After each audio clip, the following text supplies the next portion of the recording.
the democracies, the republics, or whatnot. There's dynasties that have been in power for literally centuries now.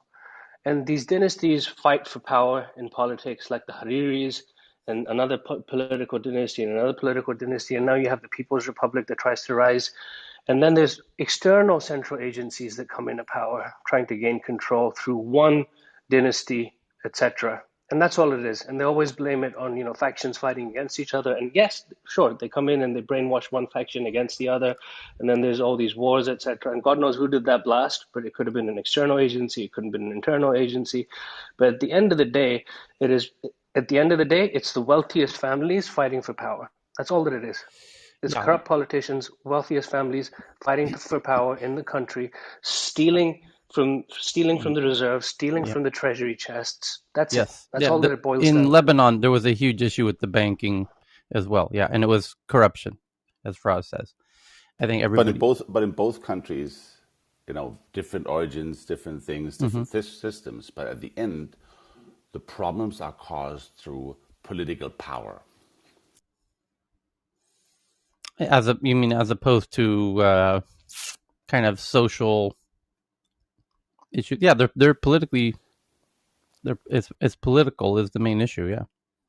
I mean, there was a shift in Venezuela, a huge shift, of a power shift some years back. With Chavez came in with some hope, and of course that was driven through the less wealthy people with the hope. But at the end, it turned out the same, even worse. Going fully corrupt, going controlling in power, and a lot of people went to jail. A lot of people got killed. A lot of basically the wealthy people all left the country, which, by the way, is a quite similar thing right now happening also in Lebanon. That the diaspora is very wealthy outside of Lebanon, because the country has so many problems. But the effect is therefore basically through political power, the entire nation is suffering. Yeah. Okay. So we're going to get into the tech. Welcome to geopolitical news around the world. Now let's get into the tech news. So the top story.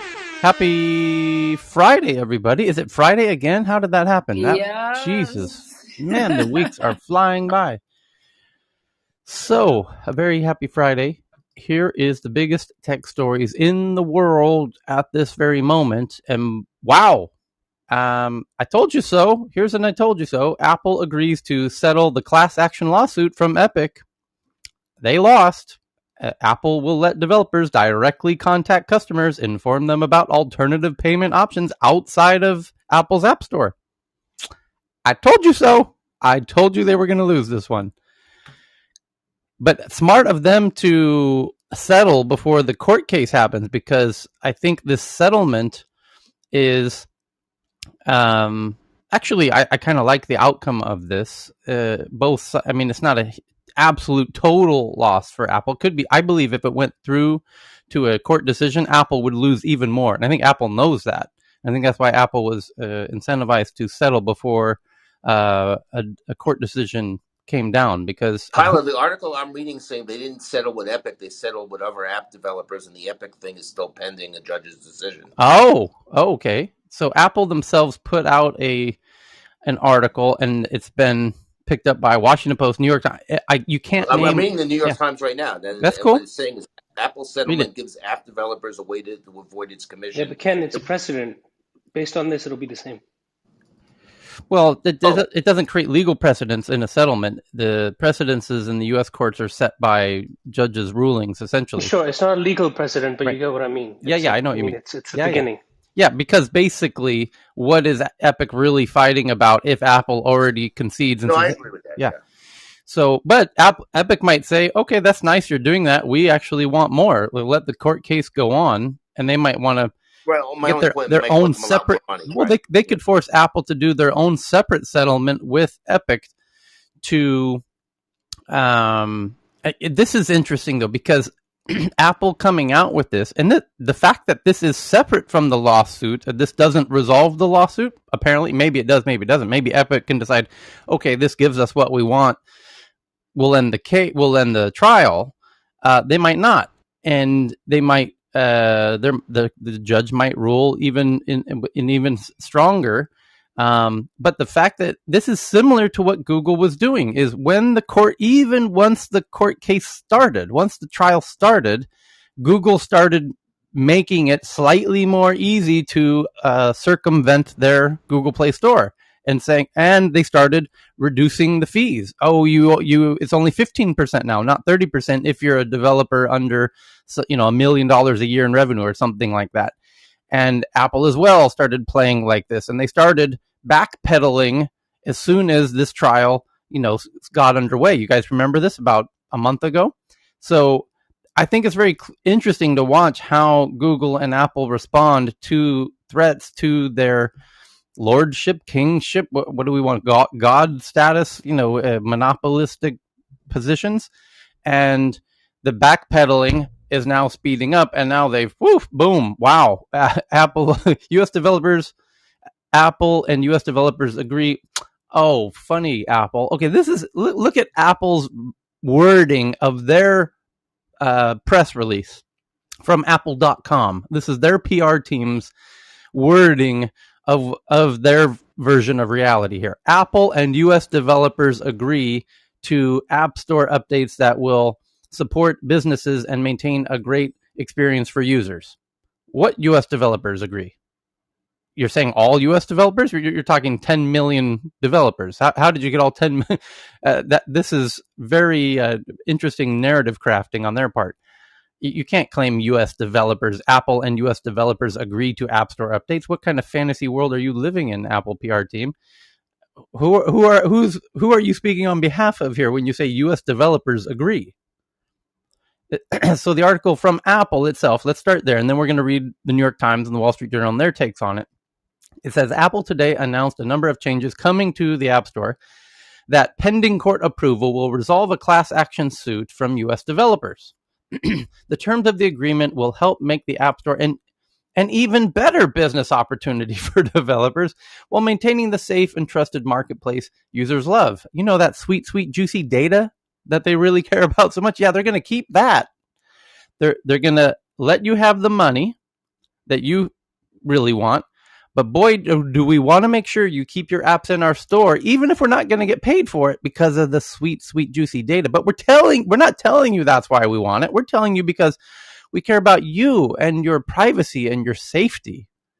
Oh, so much. That's why. That's why we want to make sure these apps are in our store. Not because of any of the data. No. We don't want to know all the data around, who's looking at what apps and who's downloading what apps and informing which apps we steal and incorporate natively into our operating system. No. None of that. No, of course not. No. No. We just want to make sure it's for our user safety that we keep these apps in our app store.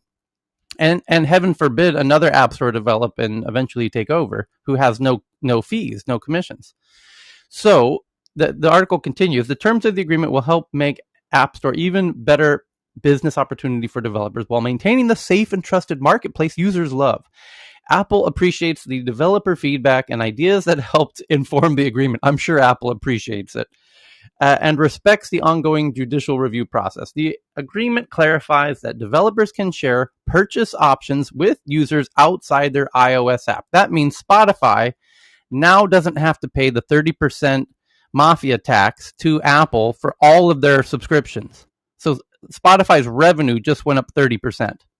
Spotify's worth 30% more today than it was yesterday. Not just Spotify. A lot of the apps in the app stores. Lots. Just think of all the big apps in the app stores that are publicly traded. You might see some really interesting movements in Spotify stock as a result of this, or other big titles. It'd be interesting to do that analysis. Anyway, so you think Tencent's going to do the same thing, Tyler? Because Tencent takes 50 ticks, right? I don't know. The agreement clarifies that developers can share the purchase options. So now you can pay Spotify directly. They don't have to pay the 30%.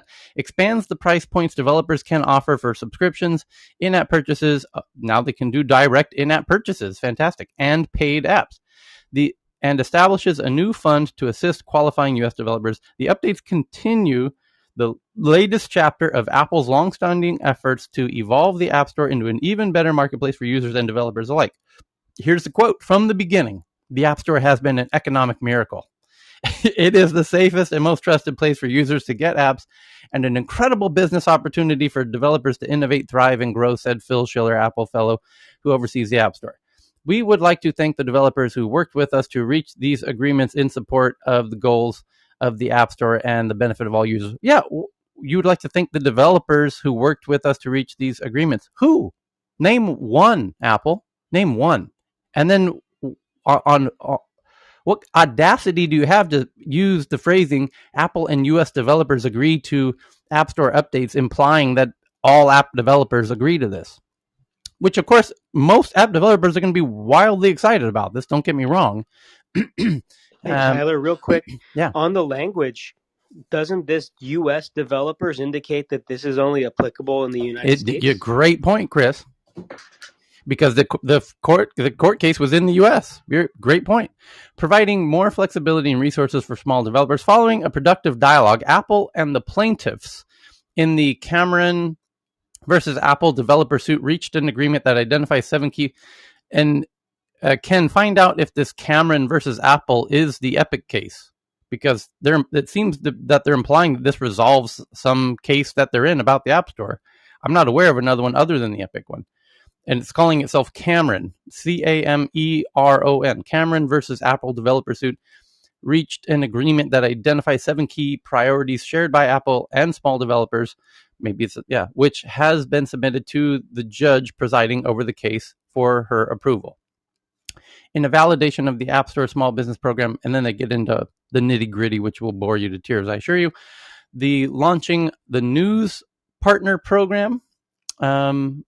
Today, Apple's also announced additional App Store updates with the launch of News Partner Program, that basically recognizing the importance of rigorous journalism and free and independent press. The program includes new slate of initiatives to expand Apple's support for journalism. Okay. The developers, iOS, yeah. Okay, so that's Apple's take on it. The Washington Post headline says Apple loosens rules for developers in major concession amid antitrust pressure. Perfectly stated. New York Times headline says Apple settlement gives app developers a way to avoid its commissions. Perfectly stated. Wall Street Journal says Apple said to let app developers alert users to alternative payment methods. Again, well done. CNN says Apple makes changes to the App Store in settlement with developers. Economic Times, Apple strikes App Store deal as it waits for Epic Games ruling. Okay, yes. I got this here. Okay, I don't know how this qualifies. So the plaintiffs in this case are Donald Cameron, Pure Sweat Basketball, defendant Apple Incorporated, but it also says interested party Epic Games. Okay, thank you for that. So the Apple has agreed to loosen App Store restrictions on small developers, striking a deal in a class action lawsuit, and the iPhone maker awaits a ruling by the same judge in a separate App Store dispute brought by developers behind Fortnite. That's Epic. So it's 2 separate suits. So the Cameron case has now been settled with the first party that you mentioned, and I guess they have the same judge in the separate cases. That's kind of wild. I didn't realize the Epic case gets so much attention. So there's 10 interested parties. There's Microsoft, etc., etc., etc. There's a number of cases going on, and one of them has been settled. The rest is still pending. Okay. The deal includes... So the app developers from the settled cases are the ones that Apple has been collaborating with. Correct. Which is how many in that suit? 10, you said? I think it might be a class action, so it might be it's around 10, 12 from what I can see. 10, 12, if I'm counting correctly. Yeah. 12 U.S. developers. Okay. Tyler, that's the answer. There we go. Previous question. Okay. The deal includes... Is Spotify named as one of those? Well, but the Spotify is not US, so probably not. So anyway, the deal includes changes in how all developers can communicate, but Apple kept intact the vast majority of the App Store business practices that have been challenged in courts and legislature. Instead, it gave up only $100 million, a small sum for a company worth more than $2.4 trillion, and a set of email marketing restrictions that legal experts had said could be difficult to defend, even under a prior U.S. Supreme Court case that allows companies to bar their business partners from steering customers towards alternative payment methods. A group of smaller software developers brought the lawsuit in 2019, alleging that Apple broke antitrust laws with practices such as charging commissions of up to 30%. Apple said that it has reached a proposed settlement that covers U.S. developers that made $1 million a year or less, under which the developers release all claims that Apple's commissions were too high. Apple is waiting for a decision in the much higher profile antitrust case filed by Fortnite creator Epic Games. The proposed settlement on Thursday will need approval from Judge Yvonne Gonzalez-Rogers of the U.S. District Court of Northern District of California, who is expected to hand down a decision in the Epic case. As part of the Thursday deal, Apple said it will make changes to the App Store, including extending for 3 years a change made last year that lowers commissions for small developers to 15%. Yada, yada, yada. So the Epic case is still on, but this gives you a hint that Apple knows they don't necessarily have the upper hand in all this. So Apple, this is the New York Times version. Apple settlement gives app developers a way to avoid its commission. It also will create a $100 million fund to pay them, which is nothing. A judge's decision in a high-profile fight against Epic Games, a leading video game maker, is still pending. And then the Washington Post, Apple loosens rules for developers, major concession. Apple said app developers could inform customers how to pay outside of its app store and start paying directly. And then there we are. So, interesting development in the past 24 hours, and I guess we're awaiting the decision in the Epic case. Which again, so, excuse my ignorance. Yes. Is this only for it? So it's settled for the guys that make less than $1 million? That was already in place. They were already at 15%. Because again, that was one of those early backstepping moves that Apple took and Google took both simultaneously in the same week, right as this case started. So just at the outset that they realized, shit, we might be in trouble here. Let's preemptively take a move to show that we're not the evil empire that we're being painted out to be, and make it, cut the commission in half for small developers. That ain't what, that's just a baby step. We're coming for your jugular, Apple and Google. We don't give a shit about you throwing out some, a bag of Halloween candy. We're going to take your whole fucking house down. So yeah, nobody really cared that Apple did that. It was just a nice little olive branch. Please don't burn down my house, developers. Are you coming? You want candy? Here's candy, kids. Here's a distraction, everybody. Please don't have Uncle Joe destroy us and put us out of business forever. Yeah. So it's not. Yeah, I don't want to get political, but quid pro quo, Joe. Yeah. So they're Epic and these other companies don't want to be paying this tax to these app stores. And I'm more than ever of the mind that a judge is going to rule these apps don't have to pay a commission, and they can have the developers and the users. The developers are able to have direct in-app purchases, so that when you make an in-app purchase from Spotify to upgrade your app from the free version to the paid version, that you're paying Spotify directly, and Apple has nothing to do with that payment, or Google Play. I believe that's what the courts are going to rule, that stores can sell virtual goods inside of their apps directly, and they get 100% of that money. They can sell anything inside of their apps and get 100% of that money. That the platforms are not entitled to the payment and monopolizing the payment process, because basically you have to pay Apple, and then Apple pays the app. That's what's happening today. Same with Google. Like, you as the user, you want to upgrade your Spotify app to the premium version, you pay Apple, Apple pays Spotify. Spotify is like, fuck that nonsense. This is our user, not your user. The user wants to pay us. You've got nothing to do with this. But Tyler, doesn't Apple deserve to get something? It's their real estate. I mean, so how should they get compensated? Because I mean, basically, the iPhone is their real estate. Yeah. People shouldn't be able to, the app developers shouldn't be able to squat on their real estate for free. Then Apple's browser should be up to par, so that that is the debate. That is the debate. In many cases, in total fairness, by the way, lots of apps will continue to operate inside the App Store. This doesn't kill the App Store by any means.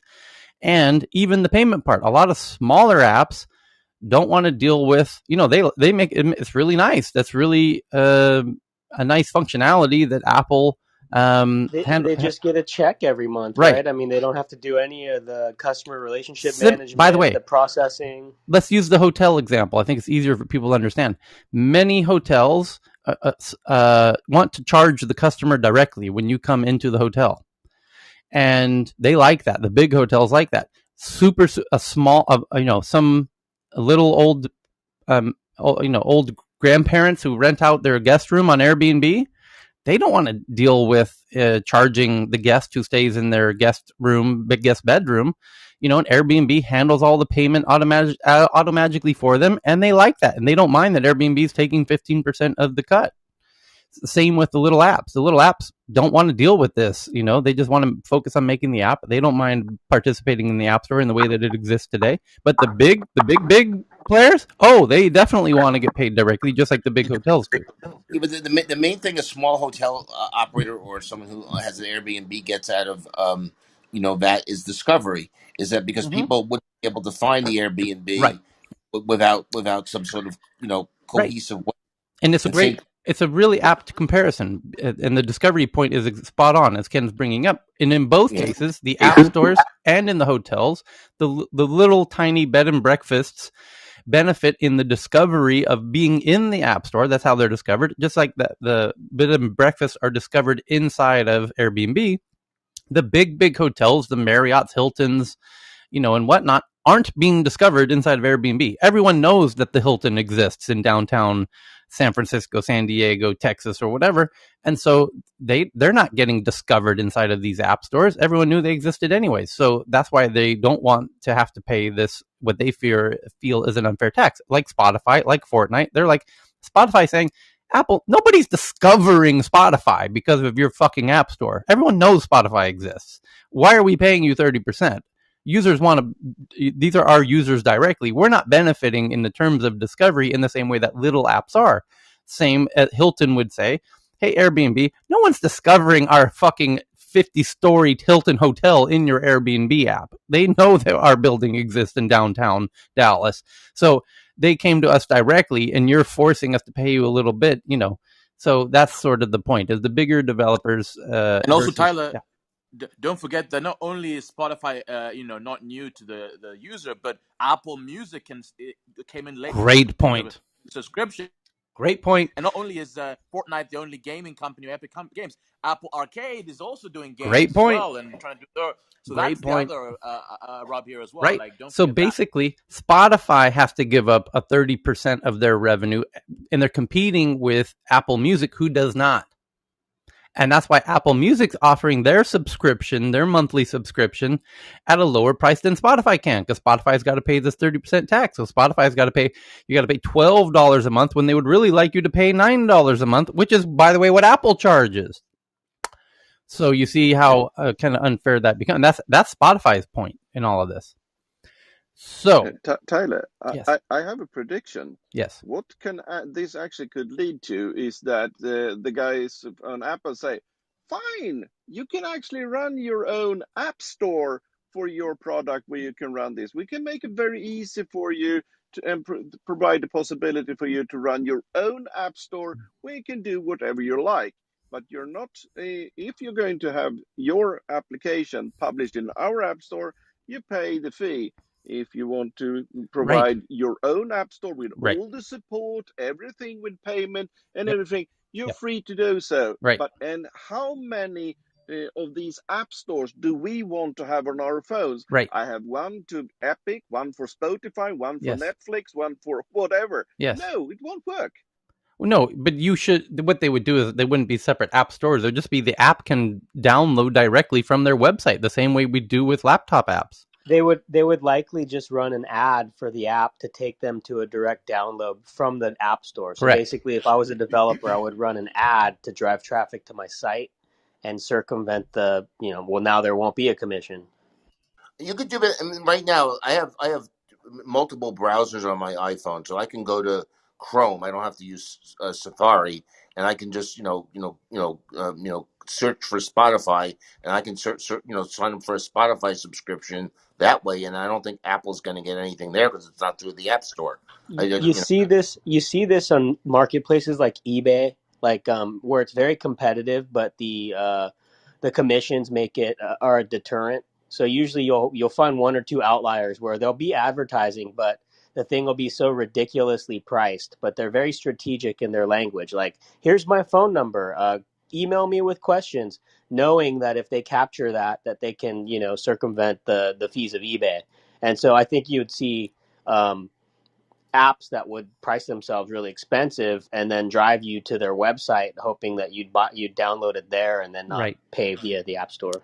Yep. So next big headline. By the way, the Epic case, the bigger high profile case, still underway. We'll see how that shakes out. So Benedict Evans, who used to be at Andreessen Horowitz, is a tech blogger. He has a huge tech newsletter, and he just tweeted out about all of this. This is also inevitable, and it won't stop there. The whole 30% requirement is going away. But it's no solicitation rule is in all the antitrust proposals, and an important part of the Spotify case, and the Spotify iOS app isn't allowed to tell you how to get an account. Apple's claims they are clarifying this rule. That doesn't look like a clarification to me. So, yeah, I agree with Benedict. I think they're going to have to, we'll see how this shakes out. But app developers are going to be able to give users the option to pay them directly and not pay Apple, who then pays the developer. And do you think if there's actual violations, there'll be clawback? I'm sorry, whoever I stepped over. No. It was just, go ahead. YouTube is implementing picture-in-picture functionality on its iOS app. So you can search for videos while you watch a video. Starting with a testing window for premium subscribers through October 31st, YouTube's making good on its promise to bring picture-in-picture viewing to iOS users. Apple launches News Partner Program, which lowers commissions on in-app purchases to 15% for news publishers who participate in Apple News. This is a similar but different in that if you are a magazine or a newspaper, newspapers now have paywalls. You have to pay for a subscription, right? Apple News is an app. It's like a news store. It's like a news stand. And when you click Apple News, you see a whole bunch of news articles and you get a little taste. And then if you want to subscribe, you got to subscribe. And by the way, you pay Apple, and then Apple pays the publisher. Same scenario. This is, make no mistake, it's a store. It's a marketplace. It's a news store, just like the App Store. And now Apple says they're lowering the commissions for in-app purchases because when you're in Apple News and you see a publication that you like, actually you subscribe to Apple News. And now they're reducing you can do an in-app purchase and purchase a subscription to the New York Times or Wired or whatever. And it used to be same 30%. Now it's going down to 15%. I think you know why. But it's for news publishers who participate in Apple News. If you don't participate in Apple News, because Apple News wants to make sure you're a participant in their news app, and they're hungry for all the news content. They want to be robust in their offering of news inside of the Apple News app. So Apple today is launching a new program that will allow subscription news organizations that participate in Apple News' app and meet certain other requirements to have a lowered commission down to 15%. Netflix is testing games in its Android app in Poland, starting with 2 existing Stranger Things games, which is Stranger Things is a very popular Netflix series. And now there's a Stranger Things games. And that is super cool, which is you will now see popular Netflix series developing their own games.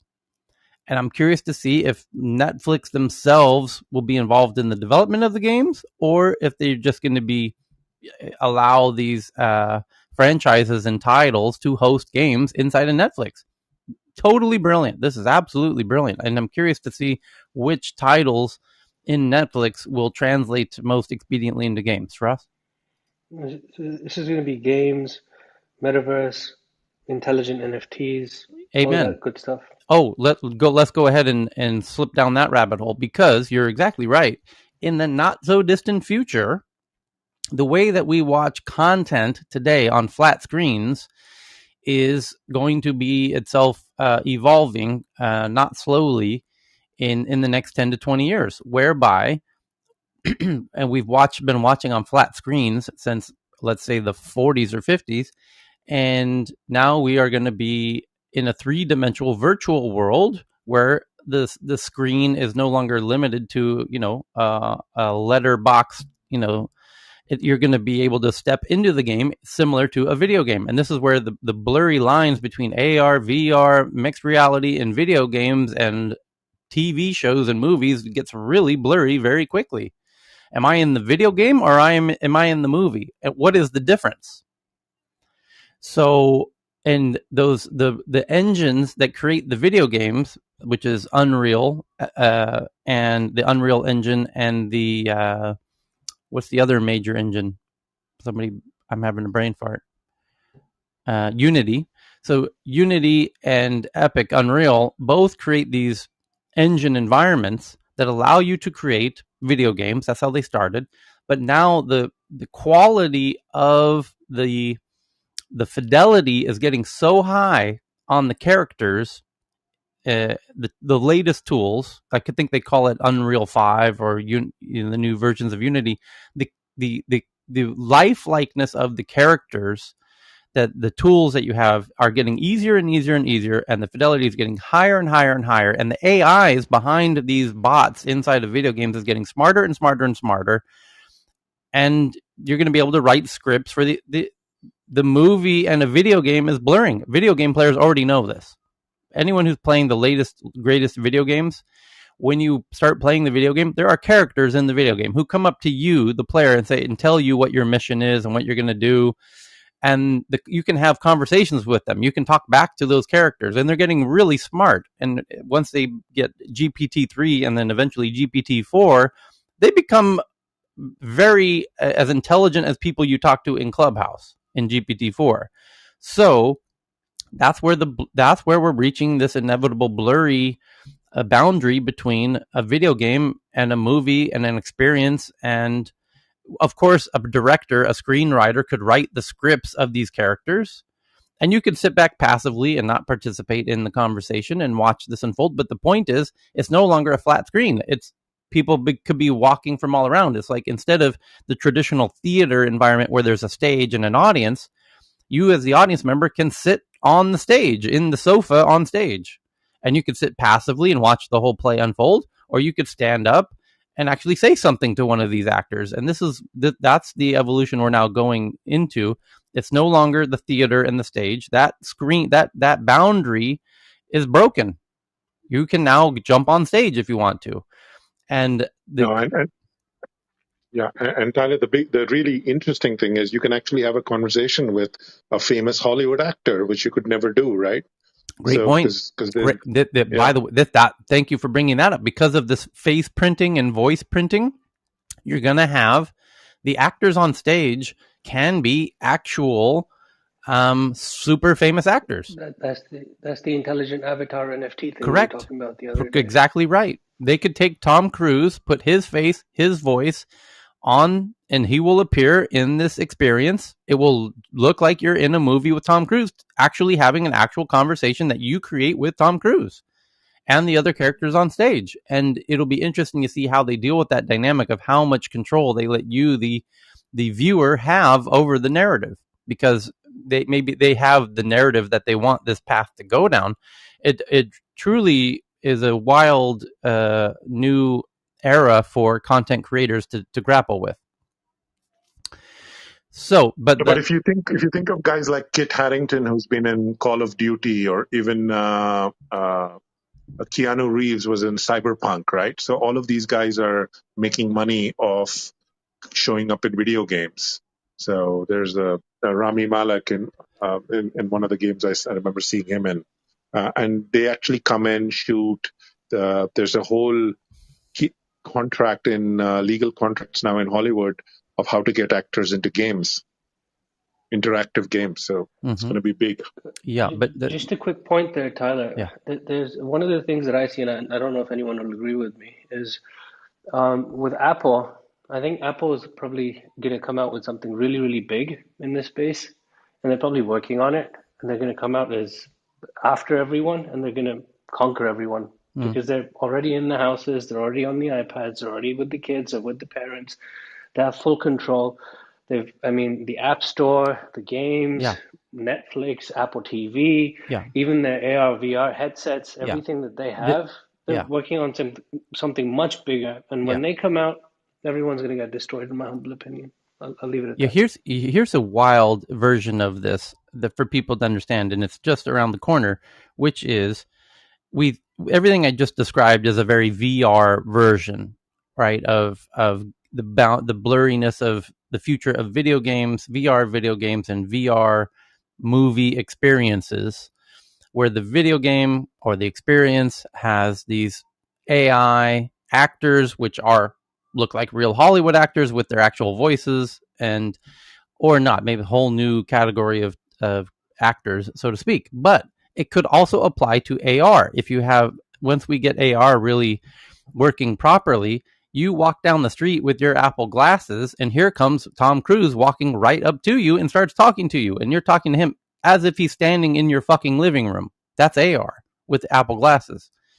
And now you're you've paid for an experience where there's a narrative underway. Somebody created an experience for you that you don't know. And Tom Cruise is like, hey, let's walk into the backyard. And you walk into the backyard and there's Oprah Winfrey, sipping lemonade with Tom Hanks. And what's going on? Why is Oprah Winfrey having lemonade with Tom Hanks in my backyard? And they want to have a conversation with you. And it goes on and on and on and on and on. And Tom is like, hey, let's walk down the street here, down to the Starbucks. And maybe now Starbucks is paying as a partner, as an executive producer of this experience. And it's a very clever way of getting you into Starbucks, as they know who your favorite celebrities are, and they're walking you into their businesses to have a conversation with your other favorite celebrity in Starbucks. But to do so, they tell you, why don't you buy a virtual coffee for your favorite celebrity, Bono, and let's have a chat with Bono over here at Starbucks, but he would like you to buy him his virtual latte, which he's so fond of. It gets very wild very quickly, Chris. And the tie-in is when you walk into Starbucks and they say, hey, Tyler, hey, Bono, what's up? And you're like, oh, shit. Yeah. So, by the way, it just occurred to me that these AR glasses that will clearly have cameras on the outside looking out could have facial recognition, so that if you're walking down the street in AR, you could see the name of everybody that you pass on the street if you have AR enabled on the camera. It gets even better. There's a headline coming up later today that Poppy sent in that they're pushing AR now on like McDonald's and fast food employees who will wear AR glasses. They'll be able to see the orders on the glass in real time, so they won't need the TV monitors inside the kitchens anymore. They'll know where the orders are and what's going on. They might also be able to recognize you as the customer when you come in, especially if you've come in before, because businesses do have facial recognition, and they are allowed to have that. It's legal for them to have that. So they have facial recognition systems inside of businesses. That's not public space. That's a private space. And when you walk in, the facial recognition system tells them who you are as you walk in the front door. And on their glasses, they have a camera looking at your face. That camera feeds into the AR lens and says, welcome back, Cheryl. How would you like the same order you had last time? So the next headline is the Wall Street Journal says they have sources that TSMC, Taiwan Semiconductor, the largest, biggest semiconductor company, plans to increase prices by 10% for their advanced chips and 20% for their less advanced chips. Well, the next one from the Wall Street Journal is a Q&A with John Binns, a 21-year-old American living in Turkey who claims responsibility for the recent T-Mobile hack and says its security is awful. So this T-Mobile hack, he was claiming that he had gotten, somebody remember the number of millions of accounts? 50 or 70 million, I can't remember. Isn't it 500? No, America only has 300 million people. It was in the neighborhood of about 70 million, 80, I believe it was 80 million. So a hacker was selling a database of T-Mobile customers, including their social security numbers, their telephone numbers, their telephone device number, which is an incredibly important number for marketers. And he was selling it on the dark web for $250,000, I recall. And now we know why, because he's a 21-year-old from Turkey. So the Wall Street Journal is doing a Q&A with him, and he says, yeah, T-Mobile security is awful. Well, of course he would say that. I know what he's up to. Oh, by the way, it's 50 million. I know what he's up to. He wants to be hired by T-Mobile, just like the hacker in what? No, I don't think he does. That's not the way you would do it if you want to actually be hired by them. But the 50 million people and counting. So it says the hacker who is taking responsibility for breaking into T-Mobile systems said the wireless companies lack security, eased his path into a cache of records with personal details on more than 50 million people and counting. He's an American living in Turkey. So John Binns, a 21-year-old American who moved to Turkey a few years ago, told the Wall Street Journal he was behind the security breach. Mr. Binns, who since 2017 has used several online aliases, communicated with the Journal in Telegram messages from an account that discussed details of the hack before they were widely known. The August intrusion was the latest in a string of high-profile breaches at U.S. companies that have allowed thieves to walk away with troves of personal data details on customers. A booming industry of cybersecurity consultants, software suppliers, and incident response teams have so far failed to turn the tide against hackers and identify thieves who fuel their businesses by tapping these deep reservoirs of stolen corporate data. The breach is the third major customer data leak that T-Mobile has disclosed in the past 2 years. The Bellevue, Washington company is the second largest U.S. mobile carrier with roughly 90 million cell phones connecting to its networks. The Seattle office of the FBI is investigating the T-Mobile hack, according to a person familiar with the matter. Yeah, no shit. The FBI is aware of the incident and does not have any additional information at this time, the Seattle office said in a statement on Wednesday. In messages with the Journal, Mr. Binns said he managed to pierce T-Mobile's defenses after discovering in July an unprotected router exposed on the internet. He said he had been scanning T-Mobile's known internet addresses for weak spots using a simple tool available to the public. The young hacker said he did it to gain attention. Generating noise was one goal, he wrote. He declined to say whether he had sold any of the stolen data or whether he was paid to breach T-Mobile. He was paid $500 for this interview. I bet he was paid for the interview. Cheap. Yeah. Well, what I mean is his scale. Like, I mean, 70 or 80 million doxed accounts. You know, like literally the biggest honeypot you could ask for. Social Security, EI. Mobile ID numbers, everything, and he was selling it for like $250K. You know. Mm-hmm. I think he just doesn't really know what he has, and like you said, he's 21, so he's just more of into the, he's more into the gems than he is into the actual harm he could cause. Yeah. Maybe this is a sting on potential buyers. Yeah. So the next one is from Reuters. It says Microsoft warns. Oh boy. Microsoft warns thousands of cloud computing customers that a now fixed Azure Cosmos vulnerability may have exposed databases, but claims it sees no evidence that it was exploited. Microsoft on Thursday warned thousands of its cloud computing customers, including some of the world's largest companies, that it's, again, your daily reminder that Microsoft is Swiss cheese. By the way, there's another similar article that we will reveal in an hour from now of other Microsoft admissions today that they are Swiss cheese. So we're having multiple. Like if you're wondering why your Teams takes you like 7 minutes to get on, it's because of that Swiss cheese too. Apple Watch active user base crossed 100 million globally in Q2. As the smartwatch market grew 27% over the past year, and the sub $100 segment grew 547% year over year. The market grew a healthy 27% thanks to strong demand for smartwatches. Samsung and Garmin posted remarkable year over year growth even as Apple maintained its lead. And by the way, we had the headline yesterday that the Apple Watch 7 Series 7 will be coming out, likely to come out as part of the next iPhone 13 announcement, which we now expect will be September 14th, where it will be iPhone 13, AirPods 3, and very likely Apple Watch 7. And the Apple Watch 7 will have a bigger flat screen now. Rounded corners, but flat, non-bezeled flat screen. And 1 millimeter larger. 45 millimeters instead of 44 millimeters. And Snapchat updates their scan feature, turning it into a virtual search engine that identifies many things in the real world, like clothes or dog breeds. You can identify the clothes. And now, can you imagine why? Did anyone hear a sound right there? Did you hear a little bit of a sound in the background? Is anyone hearing the juicy search engine money of identifying objects through AR as you walk down the street? Do you see where this is going? Do you understand how powerful that is?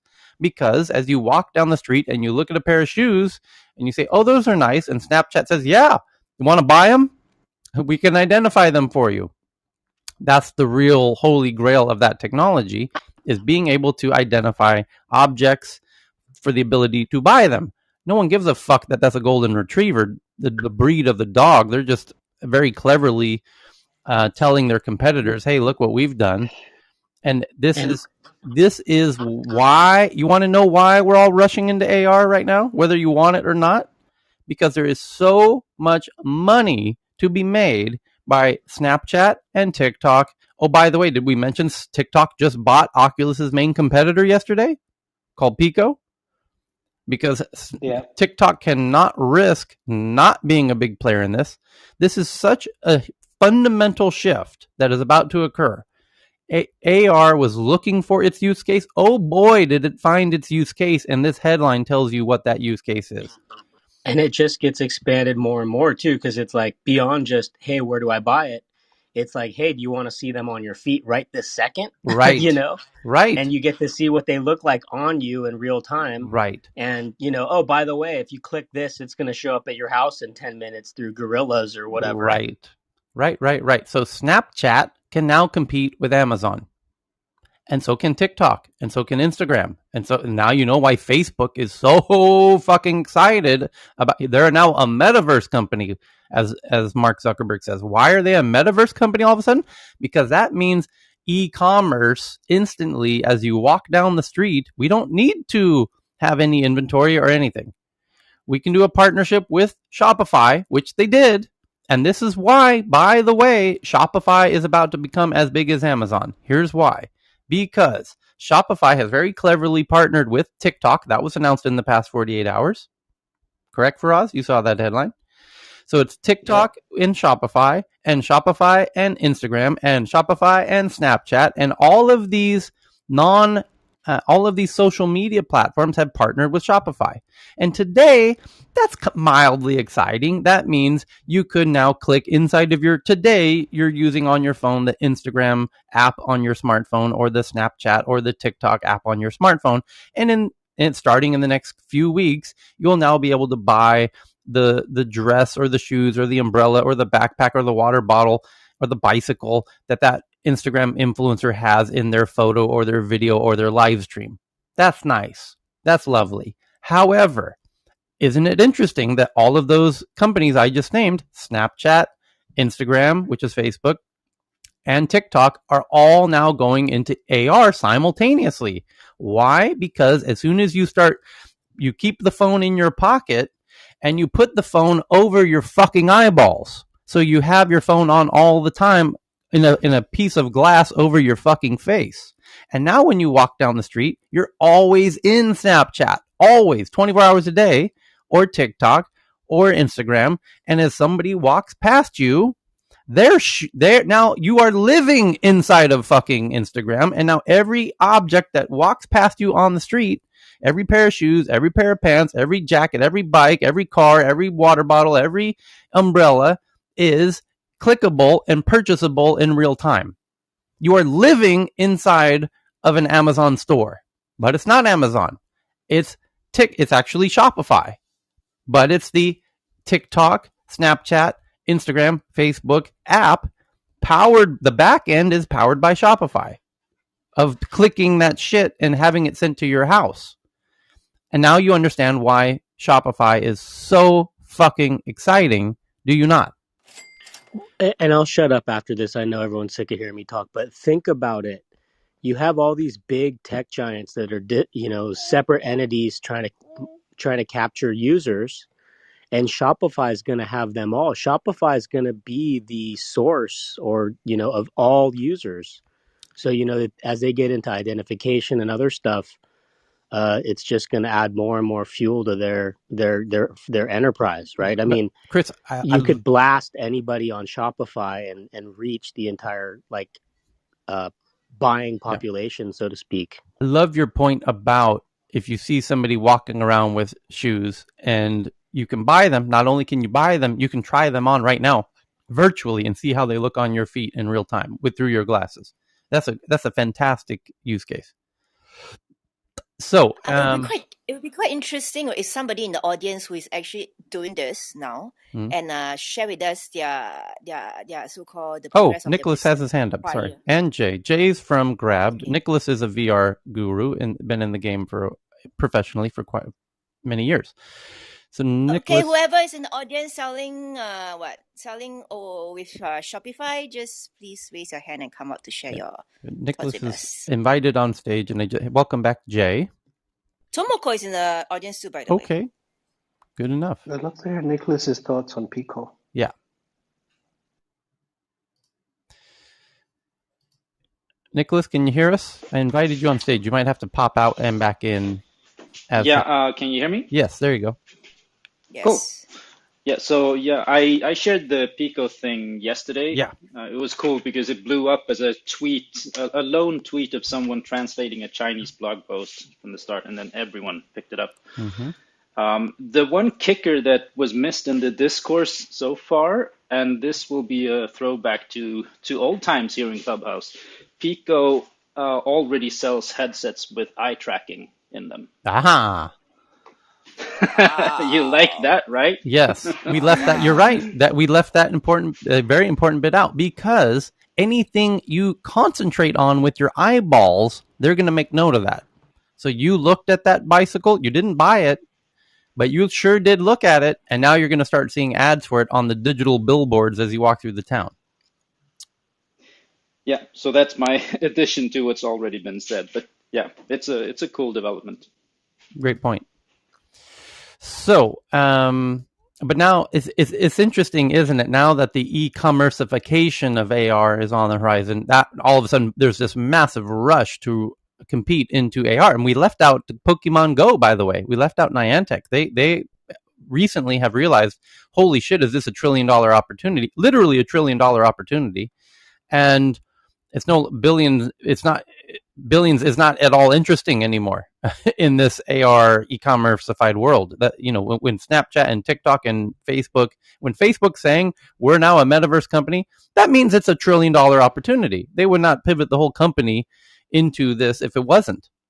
So I don't know how much more evidence you need to know that this is $1 trillion opportunity for the people who do this. And Niantic, Pokemon Go, realized, shit, our Pokemon Go app is currently forcing us to use Android or iPhone.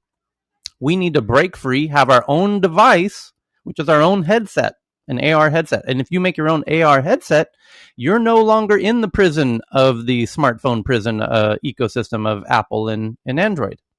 And so Pokemon Go has their own, Niantic is the company, their own headset. So does Snapchat. So Snapchat is now free from the slavery of Apple and Android. They have their own hardware, their own headset, their own AR headset. Snapchat does, TikTok does, Pokemon Go does, Facebook does. They're getting free. They're running out. Forget your little smartphone prison system. We're out. We are breaking free. We have our own new systems. And help us on this point, Nicholas. The cost of making an AR headset is far less than making your own smartphone, I would imagine.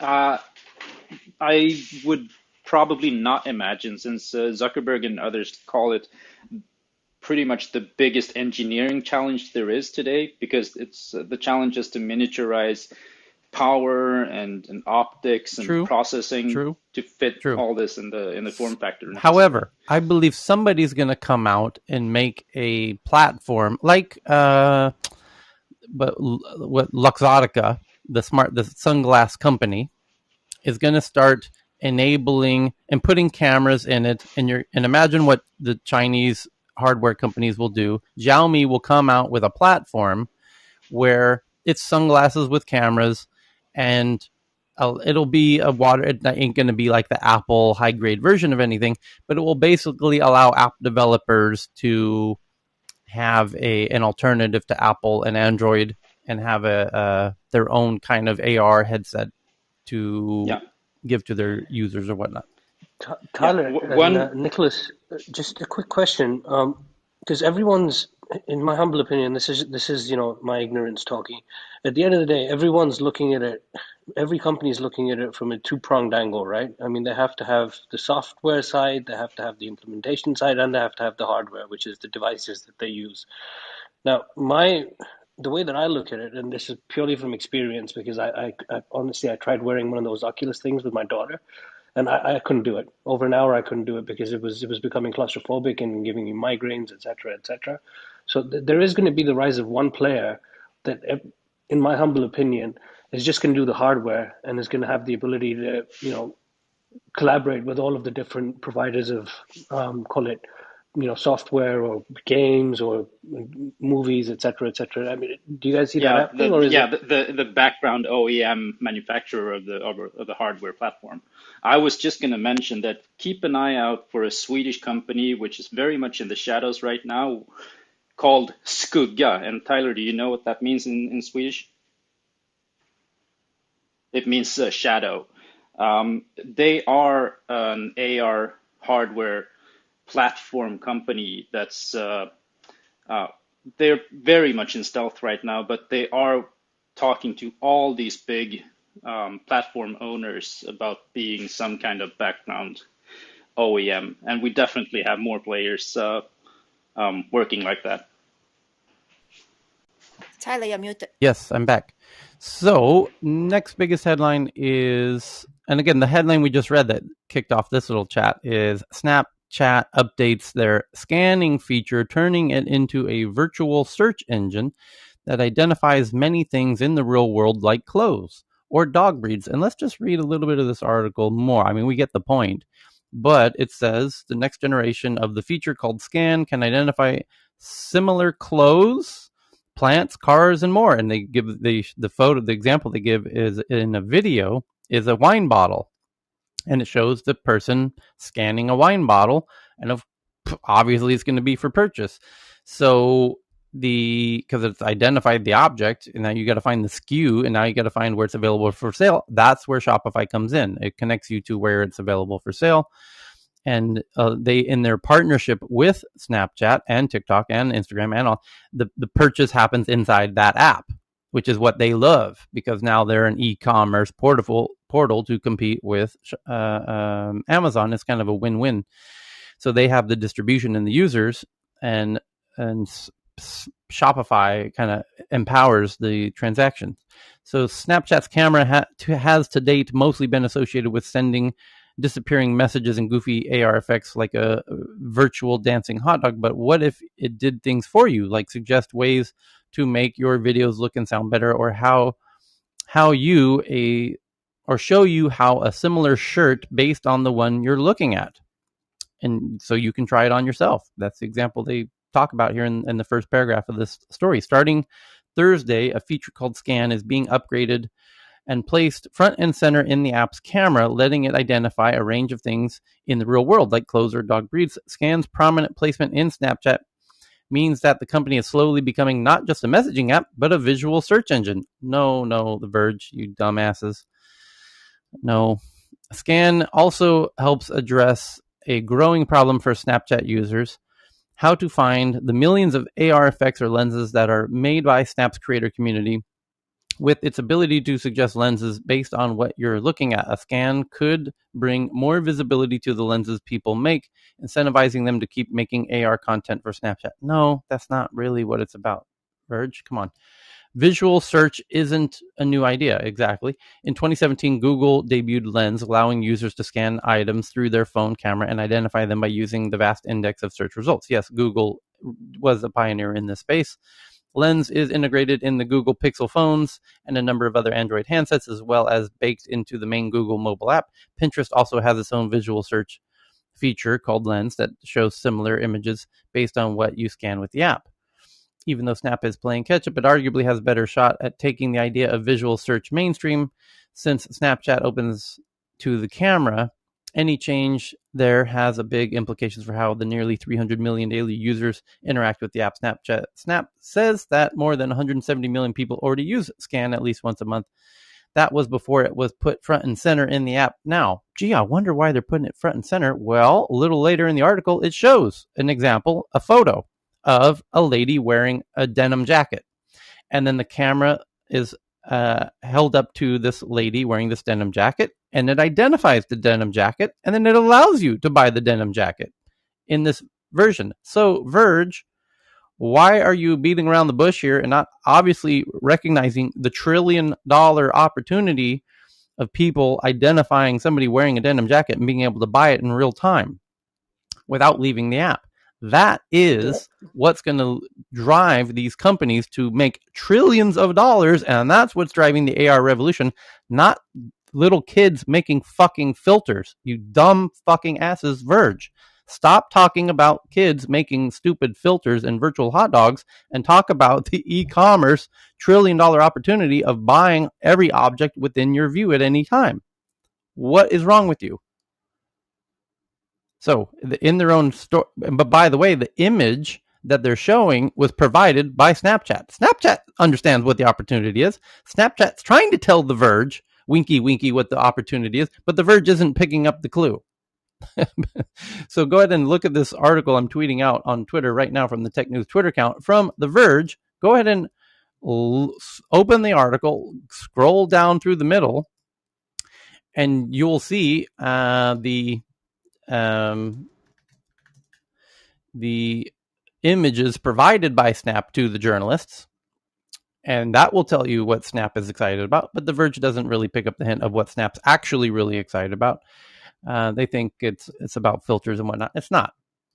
And you'll enjoy the chuckle of reading that Verge article because that journalist doesn't have a clue how business works. They just aren't as enlightened, and again, this isn't to blow smoke, but just being here for 2-3 months, and it's a running joke that it increases your IQ, but this really expands your ability to critically think about things and watch all the chessboard pieces moving in real time. And these guys, unfortunately, they're not watching the whole chessboard, so you can't really get that mad at them. And here I am defending them right when I normally get riled up, but this is a testament to this room. That, or they're easing people into the future. Yeah, just it's not hard though. I mean, they do say way down at the bottom of the article, Scan's biggest new addition is a shopping feature that was built by Snap and aided by its recent acquisition of ScreenShop, an app that lets you upload screenshots of clothing and shop for similar items. Scan can recommend similar clothes based on what you're looking at and let you buy clothes you discover. Scan's shopping feature will also soon be added to the camera roll section of Snapchat called Memories, letting people shop for clothes based on what they have saved from the camera or screenshots. How they can mention all this without mentioning the fact that they do mention in the last paragraph of the entire article out of 40 paragraphs. It says, scan gets more compelling in a future world with people wearing AR glasses. Oh, you did it. I take it all back, Verge. You saved it for the last paragraph. Like the latest Snap spectacles. For me, it doesn't feel natural to point my phone at things in the real world as a way to identify them, but the behavior makes more sense if I'm wearing smart glasses that can scan my surroundings. Snap already anticipates this. The new spectacles have a dedicated scan button in the frame that triggers lenses based on what the wearer is viewing. So drive the point home. Tie the knot. Make it perfectly obvious. The new spectacles aren't available for sale. Instead, Snap is giving them to select AR creators and partners who apply for access. While Scan is fairly bare bones now, it shows how Snap is evolving the use cases for the camera. Snap sees Scan as an important part of spectacles. Gee, you think? And potentially other cameras going forward, according to Zahn. Oh, the journalists didn't figure it out. Snap had to tell them explicitly. We definitely don't want to limit Scan to just the Snapchat camera. Oh, really? You really think Scan is about the glass? Oh, it's about the glasses. Gee, my brain's trying to figure out how this is going to work out. So you have the scanning that can help you buy objects in real time through the glasses, but they don't paint the full picture for you, as we just did in this room. Which blows my fucking mind. How huge of an opportunity this is, and they don't even cross the finish line with that thought. You'll see in the article yourself. They get you 90% of the way there. Kudos for that. And the next one, how you not mention Amazon and Shopify in that article blows my mind. The next... Andy is here. Andy, welcome back. Is he on stage? You need Andy, raise your hand. Okay. So the next one is from Protocol. And it says, China calls the 996 work culture, a weekly schedule of 6 12-hour workdays popular amongst Chinese tech firms, a serious violation of labor law. That's interesting. 996 means you work from 9 a.m. to 9 p.m., 6 days a week. Popularized by Jack Ma from Alibaba. And this was the sort of accepted work culture in tech in China. And they were kind of proud of it. But now China... According to Protocol, China calls the 996 work culture a serious violation of labor law. Here we go from Protocol, the 996 work culture. Oh, Protocol, no thank you. Tyler, yes? I mean, if you work those hours, you can't go back and procreate, man. Come on, they'll be exhausted. That might be it. On Thursday, and by the way, in addition to addressing the declining birth rate issue, which everyone who joins us regularly in this room obviously understands that is clearly a focus for the CCP at the moment, whether you agree with it or not. That's clear. You have to recognize that they are clearly focused on that issue. There's another issue that they are also very focused on, which they've been very careful not to reveal, which is this lying flat culture, which everyone's reporting on, that Chinese citizens are choosing to lie flat. That's the English. It doesn't make, those words don't really make sense in English. It's a Chinese phrase, and we're translating the Chinese characters, which one means kind of reclining, the other means flat.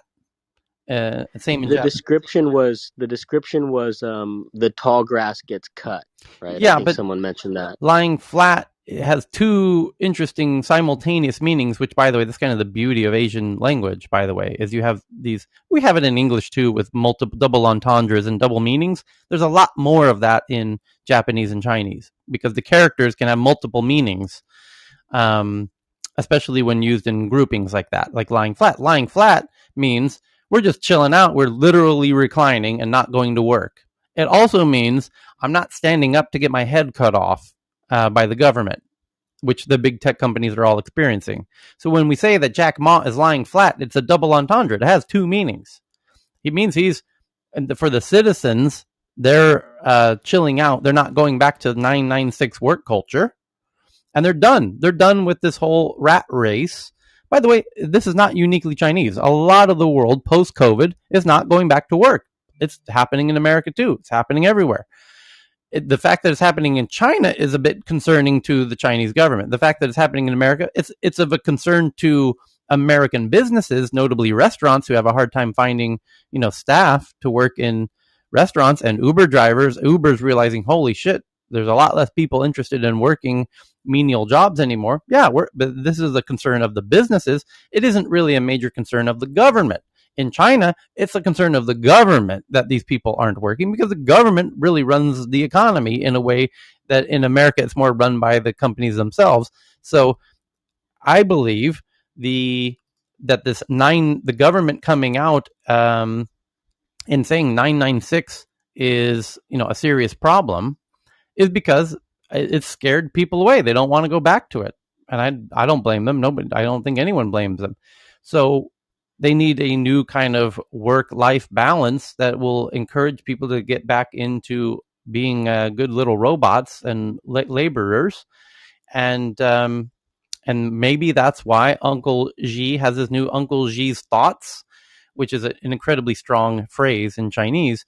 Like Chairman Mao's thoughts are now accepted as a kind of cultural guidelines for how to operate as citizens in their country. And now Uncle Xi has published his official, how many were there, Cheryl? About 12 official Prime Minister Xi's thoughts, which are not really thoughts. They're more like actual, communist rules, like rules to live by. It was 14. So, and now when I step back, I think it's weird that they pick 14, because that's like an unlucky number in Asian culture. Anyways, I'll shut up. It's like the manifesto, right? Yes, it's a manifesto. Well said. So, but it's kind of like, here's how you need to think about your role in society. And it's 19 actually, 19. Okay, so the point is that the rules clearly state you need to bust your ass. Working hard is a characteristic of being a citizen of our great nation, and for the betterment of the country, not just yourself. It's not about you making money for yourself. It's about you busting ass to improve the country and the lives of all people in our country, to make us a great nation. I mean, these are just English versions of the words. So this 996 is a little bit more extreme, and it might be scaring people away. And let's wait for David Chang to pop in to give us the real cultural nuance context on this. But the Supreme People's Court said that the 996 schedule is a serious violation of law pertaining to maximum work hours, and the courier company policy should be deemed invalid.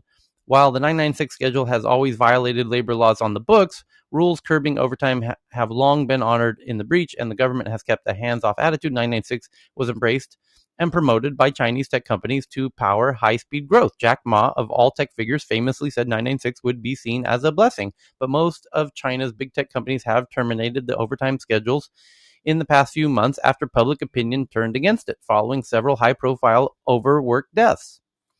Now, can you imagine if people were dying of overworking in America, how huge of an issue that would turn into immediately? Can you imagine if Apple employees were actually working themselves to actual death?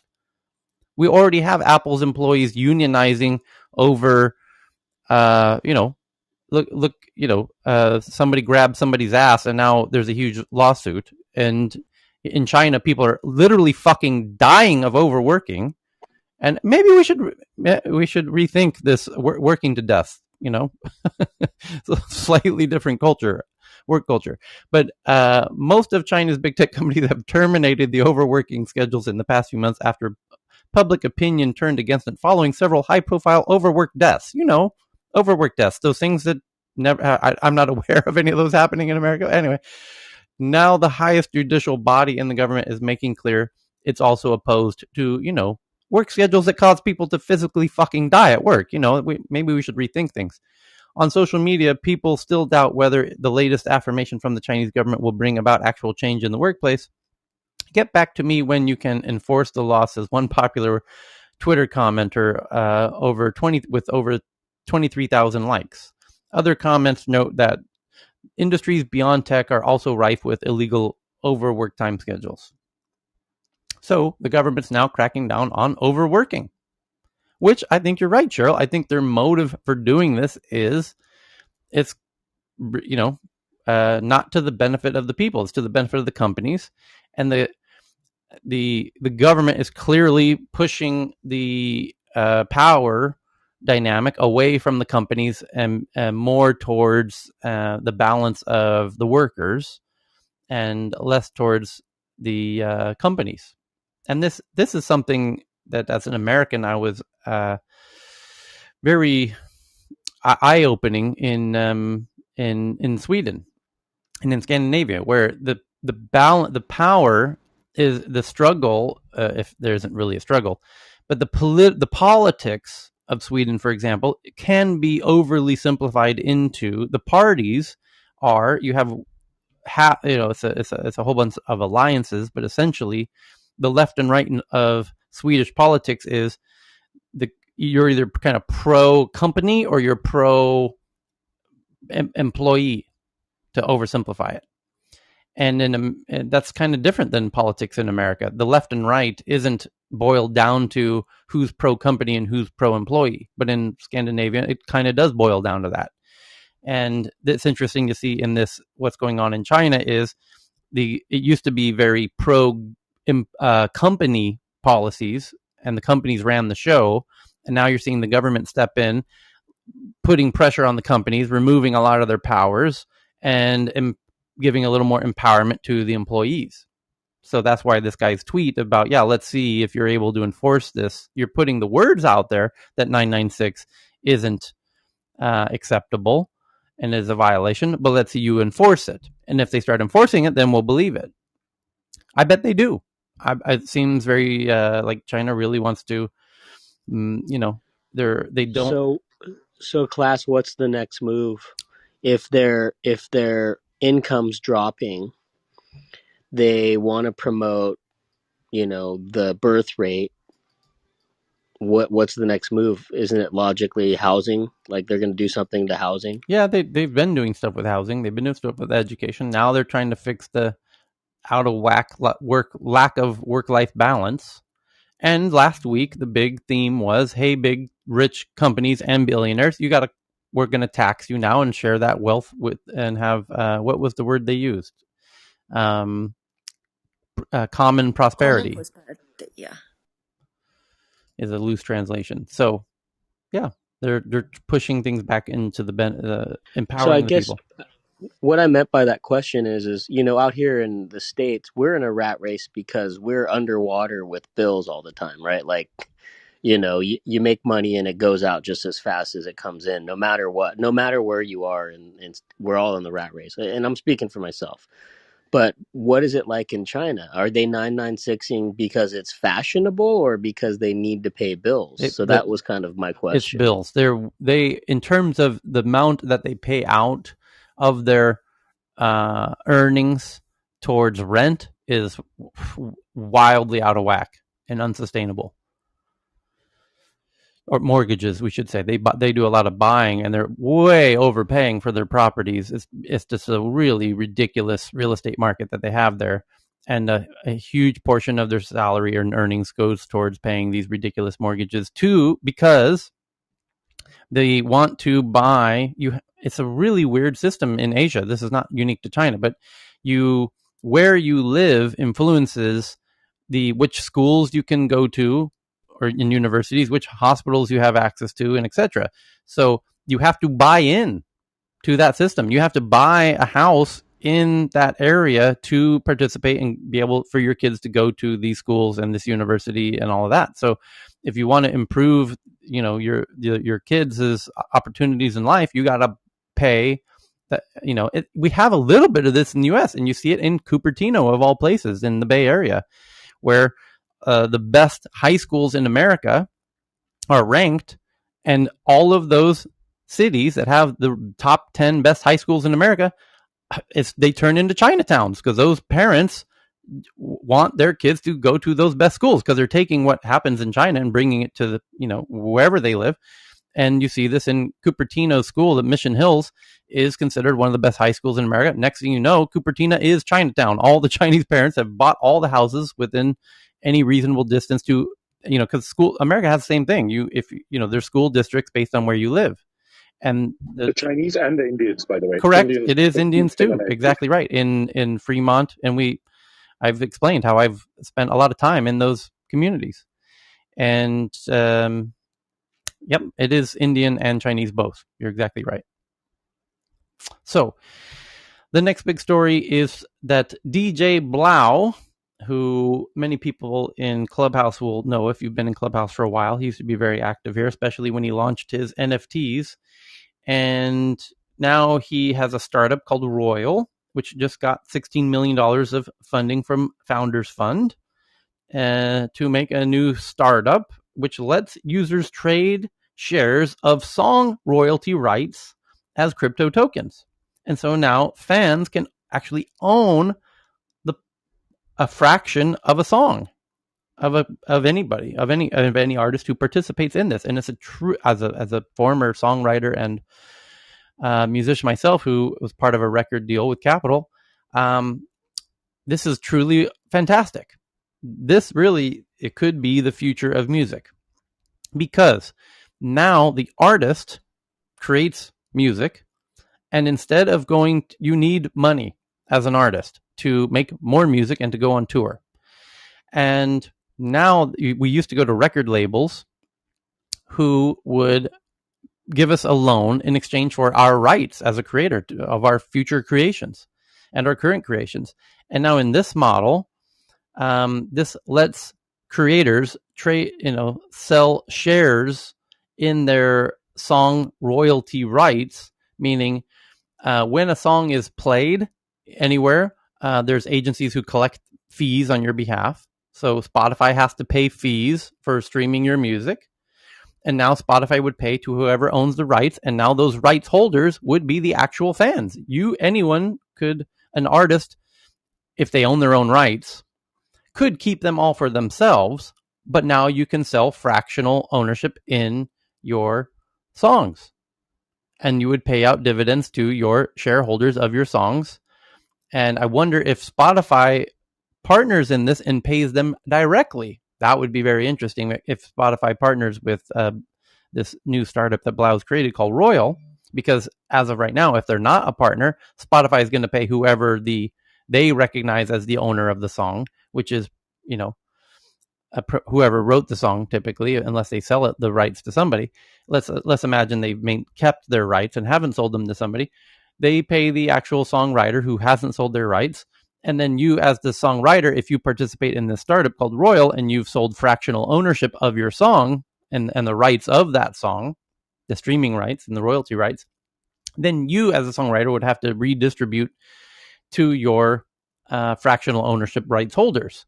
But what if Spotify partners with this startup and says, okay, we will do all of the accounting lifting for you automagically. Tell us who are the fractional owners and we'll pay them directly. That would be amazing. Truly amazing. And you could start an auction type system for picking the winner songs. Like if Taylor Swift releases a song and you think it's going to be a smash hit, you would pay more to own that fraction.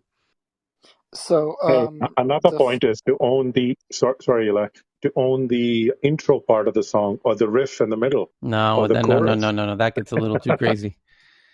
Go ahead, Eli. I believe the fractionalization might invoke securities issues, and also if when it's being sold to people, the music isn't completed, then it's future efforts of others, which would also put it into the securities category. Oh, that gets crazy. What if you pre-buy the rights? Yeah, that's wild itself. Somebody says I have an album coming out. I'm gonna have 10 songs. Here's the titles of the songs. That's what Suge Knight did with Tupac, right? To get him out of jail, he tied him down for 4 albums or something. Well, yeah, but that's how the music business works. Is they own your rights for your next 6 albums. He didn't sell it to the public. That's the difference. Yeah, but the idea that you could sell your future works to public, that you're right. That's where it will get a little crazy, because what if you don't? In the case of a music label, they own your future 6 albums and you don't produce them. Well, they're going to sue you, basically. In this case, these individuals don't have the means legally to sue you. Tyler, I think Andy said he's working on something in this space. Okay. He raised his hand. Oh, fantastic. Oh, and Sarah's here, who's from the music biz. Welcome, and music tech biz. Welcome, Sarah and Andy. Yeah. Hi, everyone. Go ahead. Yeah, I just wanted to chime in, Tyler, with are you familiar with co-write? Matthias Tengblad from the ABBA Museum, ex-MD there, who also used to work at Universal with Pearson Dean. He launched co-write a few years back that is working on exactly that model. And they, of course, automatically discussed doing it the Swedish way. How do we collaborate with Spotify next door? It makes sense because they live in the same little town. Why they bump into each other at Haga Park? Why not? So exactly, you know how it works, and it's great because they've also looked at the company you just mentioned and reached out to the US and anyone who is within the same space. But they are already doing quite well and recently partnered with LA Reid in the States, etc. So they're still fairly small, but it's great that they launched this already, working on it since 2017. Co-write. I'll post it in the Twitter feed. Perfect. Great Thank you. topic and all for it. Great points. Thanks for bringing it. Yeah. Thanks for sharing that point. Yeah. Welcome back, Sarah. Yeah, Andy. So there was a startup in this space that was doing really well but collapsed called Pledge Music, where basically the fans would underwrite the artist's work. Right, you can think of it as a music crowdfunding thing. Now there are some startups in this space that are trying to kind of monetize the rights. But really, what happens is fans don't want to be directly involved monetarily in that space. Now, what's interesting, and this is where a startup that we're taking some of the expertise. We've got the ex-CEO of Pledge Music. We're actually looking at platforms like BitCloud, where there's a decentralized blockchain. There's infrastructure already available, where there's creator coins already there and a creator coin infrastructure. And so all the infrastructure is there, and what it needs are on-ramps for artists and managers to make that relatively easy and straightforward, and to allow the crypto side of the journey not to get in the way of the fundraising, if you think about this. So watch this space. This is something that I've been working with pros in the music industry for a while, mainly on tag mix, but which is basically you go to a show, you make a video. Instead of the shed audio on that video, they replace it with the pro audio from the mixing desk. But this fun music startup, I think, has the most potential, where individual music fans can then buy the coins of artists and underwrite their work. It becomes a way to directly monetize fan attention and engagement. So I just pinged one of my dearest friends, Ash Pranori, who's one half of Avicii, and Avicii was quite a pioneer in owning their own rights. And Ash happens to be also one of Daniel Ek's closest friends as well, from Spotify. So he is known for popping in when I ping him, as he's one of my very dearest friends. And he's a real whiz. He went to law school before as his background. So he loves tech. He's one of the most active angel investors in tech now in recent years in the Swedish ecosystem. So hopefully my buddy Ash will pop in here in a second and give us his hot take on this. And so keep an eye out for Ash Pranori. Okay. Thank you. And yeah, I just wanted, this is a really short article, actually, this one about Royal, as it's called. It says, the interesting thing about it is, of course, that it's all NFT based, which I think makes a lot of sense. I think it's a really cool way of handling it.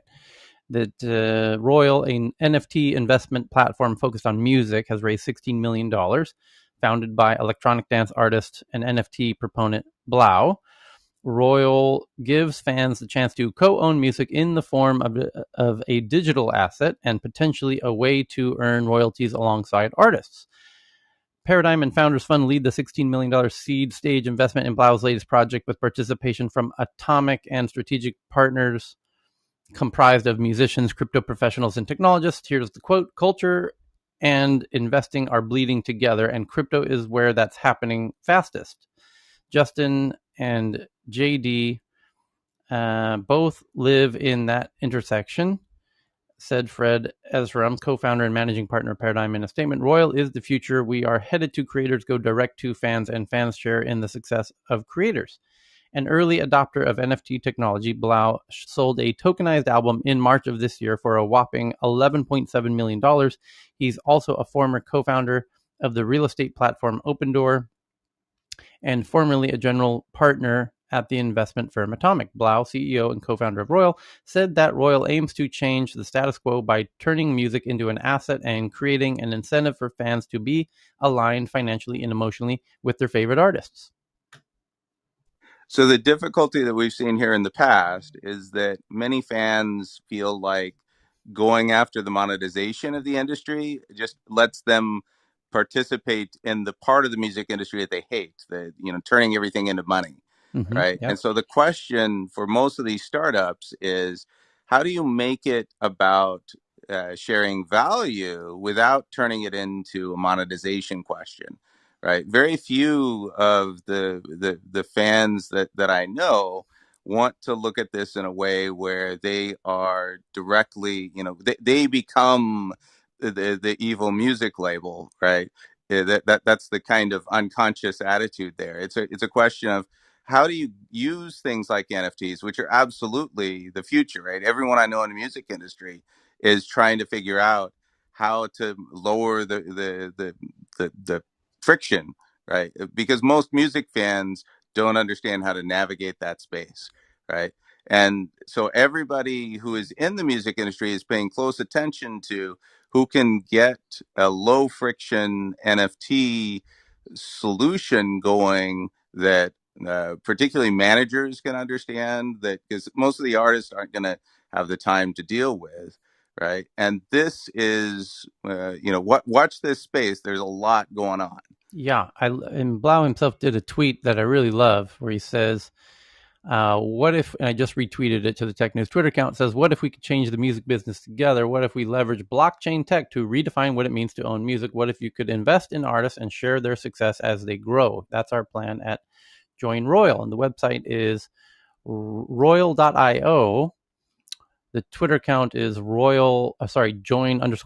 And I'm just realizing, obviously, it's a play on the concept of royalties, which is normally how rights owners get paid.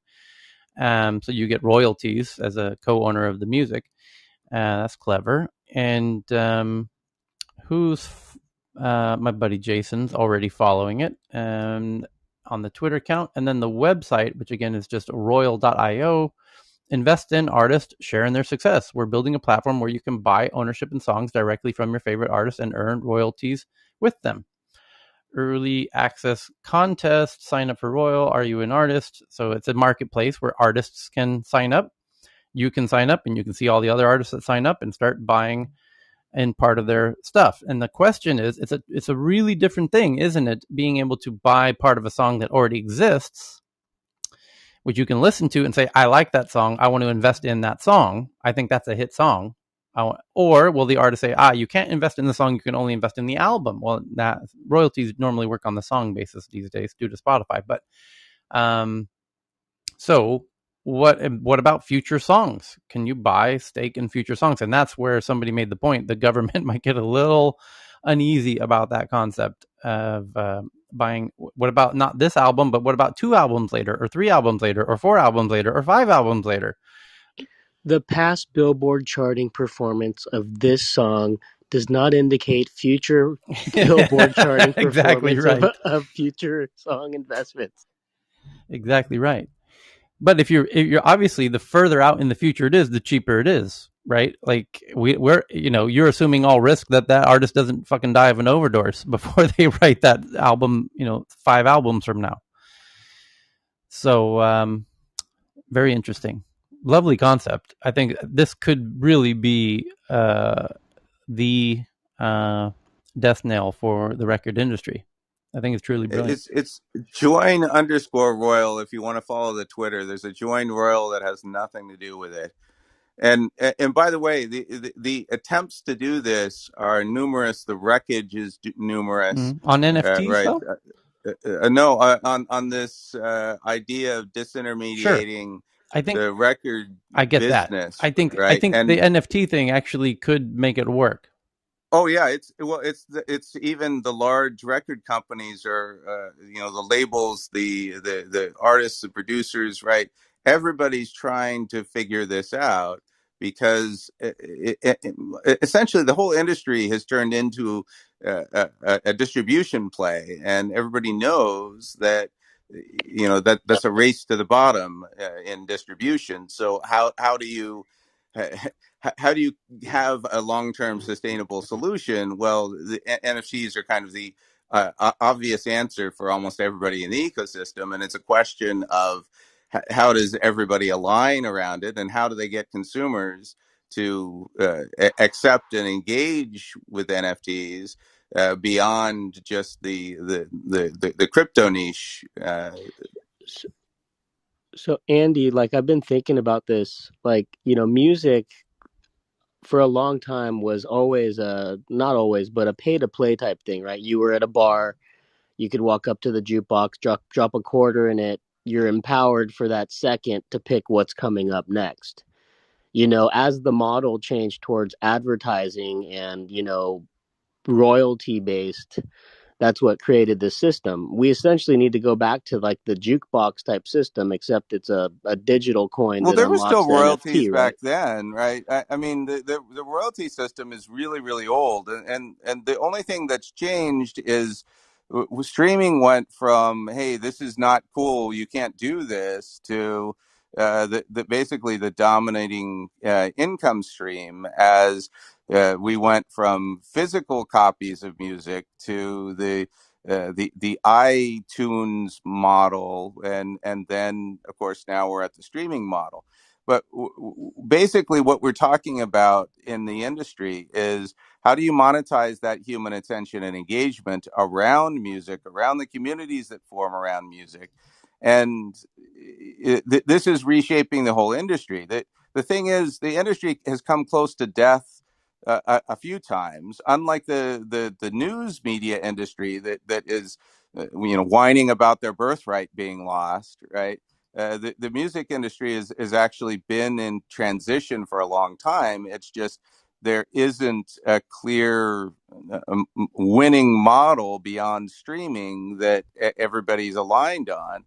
And this question of how do you use uh, NFTs and cryptocurrencies, and how do artists get more direct freedom, right, to be able to have the fans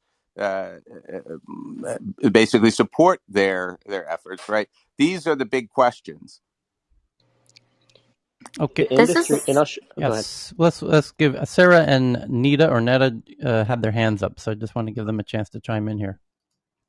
Thanks so much. So I think this is really interesting because at first I was like, well, this sounds terrible. Like, I don't want to pay for music again, even though I love music, right? Like, back in the day, I used to go to whatever those stores were called. I would buy like the albums, I'd pull out, like, we'd read the lyrics. It was like a whole thing. Now we just have like unlimited subscriptions, but we went to concerts and then COVID hit and we don't even go to concerts. So I could understand how artists like are struggling and frustrated, and I don't like that because I love music. That being said, I think that this is really interesting because it's almost like dividends or like, investing, right? Royalties. Like I would much rather it's very invest. literally royalties. Yeah. Well, yeah. Well, I mean, but yeah, royalty, sure, but like, like stocks, like almost like yes, that's it's like invest. fractional Yeah, ownership. investing in them instead of like the producer, whoever, right? Like I love that. So this is cool. Thanks. That's all. Yeah, Nita. Hi, it's Netta. Thanks, Uh-huh. Tyler. No, I was just going to chime in and just say that it's an interesting conversation. I have been in the music business for about almost 30 years. And currently I'm in Istanbul. I'm also working with, one of my artists who, we have these challenges because here he is, the biggest hip hop artist in Iran, for instance, but there is no way of people purchasing his music. Here's someone that's got 7 million plus followers on Instagram, and the ability to monetize on that has just been, hitting your head against the wall outside of maybe some branding. But then, I've had offers from, back in the day from Sony and Samsung for a good lot of money. But then as soon as, because the artist, for instance, in Iran, because he wasn't sanctioned by the government, and so he couldn't legally put out the music. Of course, it's considered underground, but what's underground when you've got millions of people that are following his music and downloading and, taking all that? But we couldn't sign any deals with them because if they did, then they would probably lose their license within that country. So there's this been challenge for people as well in situations like this, and that we're, I'm learning the process myself about the whole world of, crypto and the NFTs, and we've gotten lots of different offers from different people, but I'm just still also just trying to learn and pick up on it and figure it out, as well as maybe someone just called me and said, let's create a crypto coin for the artist, so that's at least that's how the people can start supporting the music through the artist coin and spreading it that way. But it's been such a it's been such a challenge, and I remember back in the day, I think it was in the year maybe 2000, there was a conference called the Plug-in Conference where everybody came up and they started talking about, how you have to start adopting, how you have to start getting involved in, the technology. And that's where the music industry needs to go. And everyone thought that it was years away and it wasn't anything they could worry about. And within 2 years, they completely, um, you know, parts of the industry completely collapsed. So it's such an interesting personal conversation for me. And I just wanted to, say that Sure. what Thank you I for think that. it was Andy that was talking, that I'm just picking up and learning on it. Can you also give me that Twitter account again that you just said? Andy, what was it? It was join Join underscore Royal. royal. Yeah. Yeah. Join_royal. Yep. Thank Yeah. you, Andy. And or Thank you, Tyler. Neda, oh, sorry, Tyler. I was just going to say, Neda, do get in direct touch because this is exactly the space where we operate in bringing more information and in these industries together, the traditional music and the tech.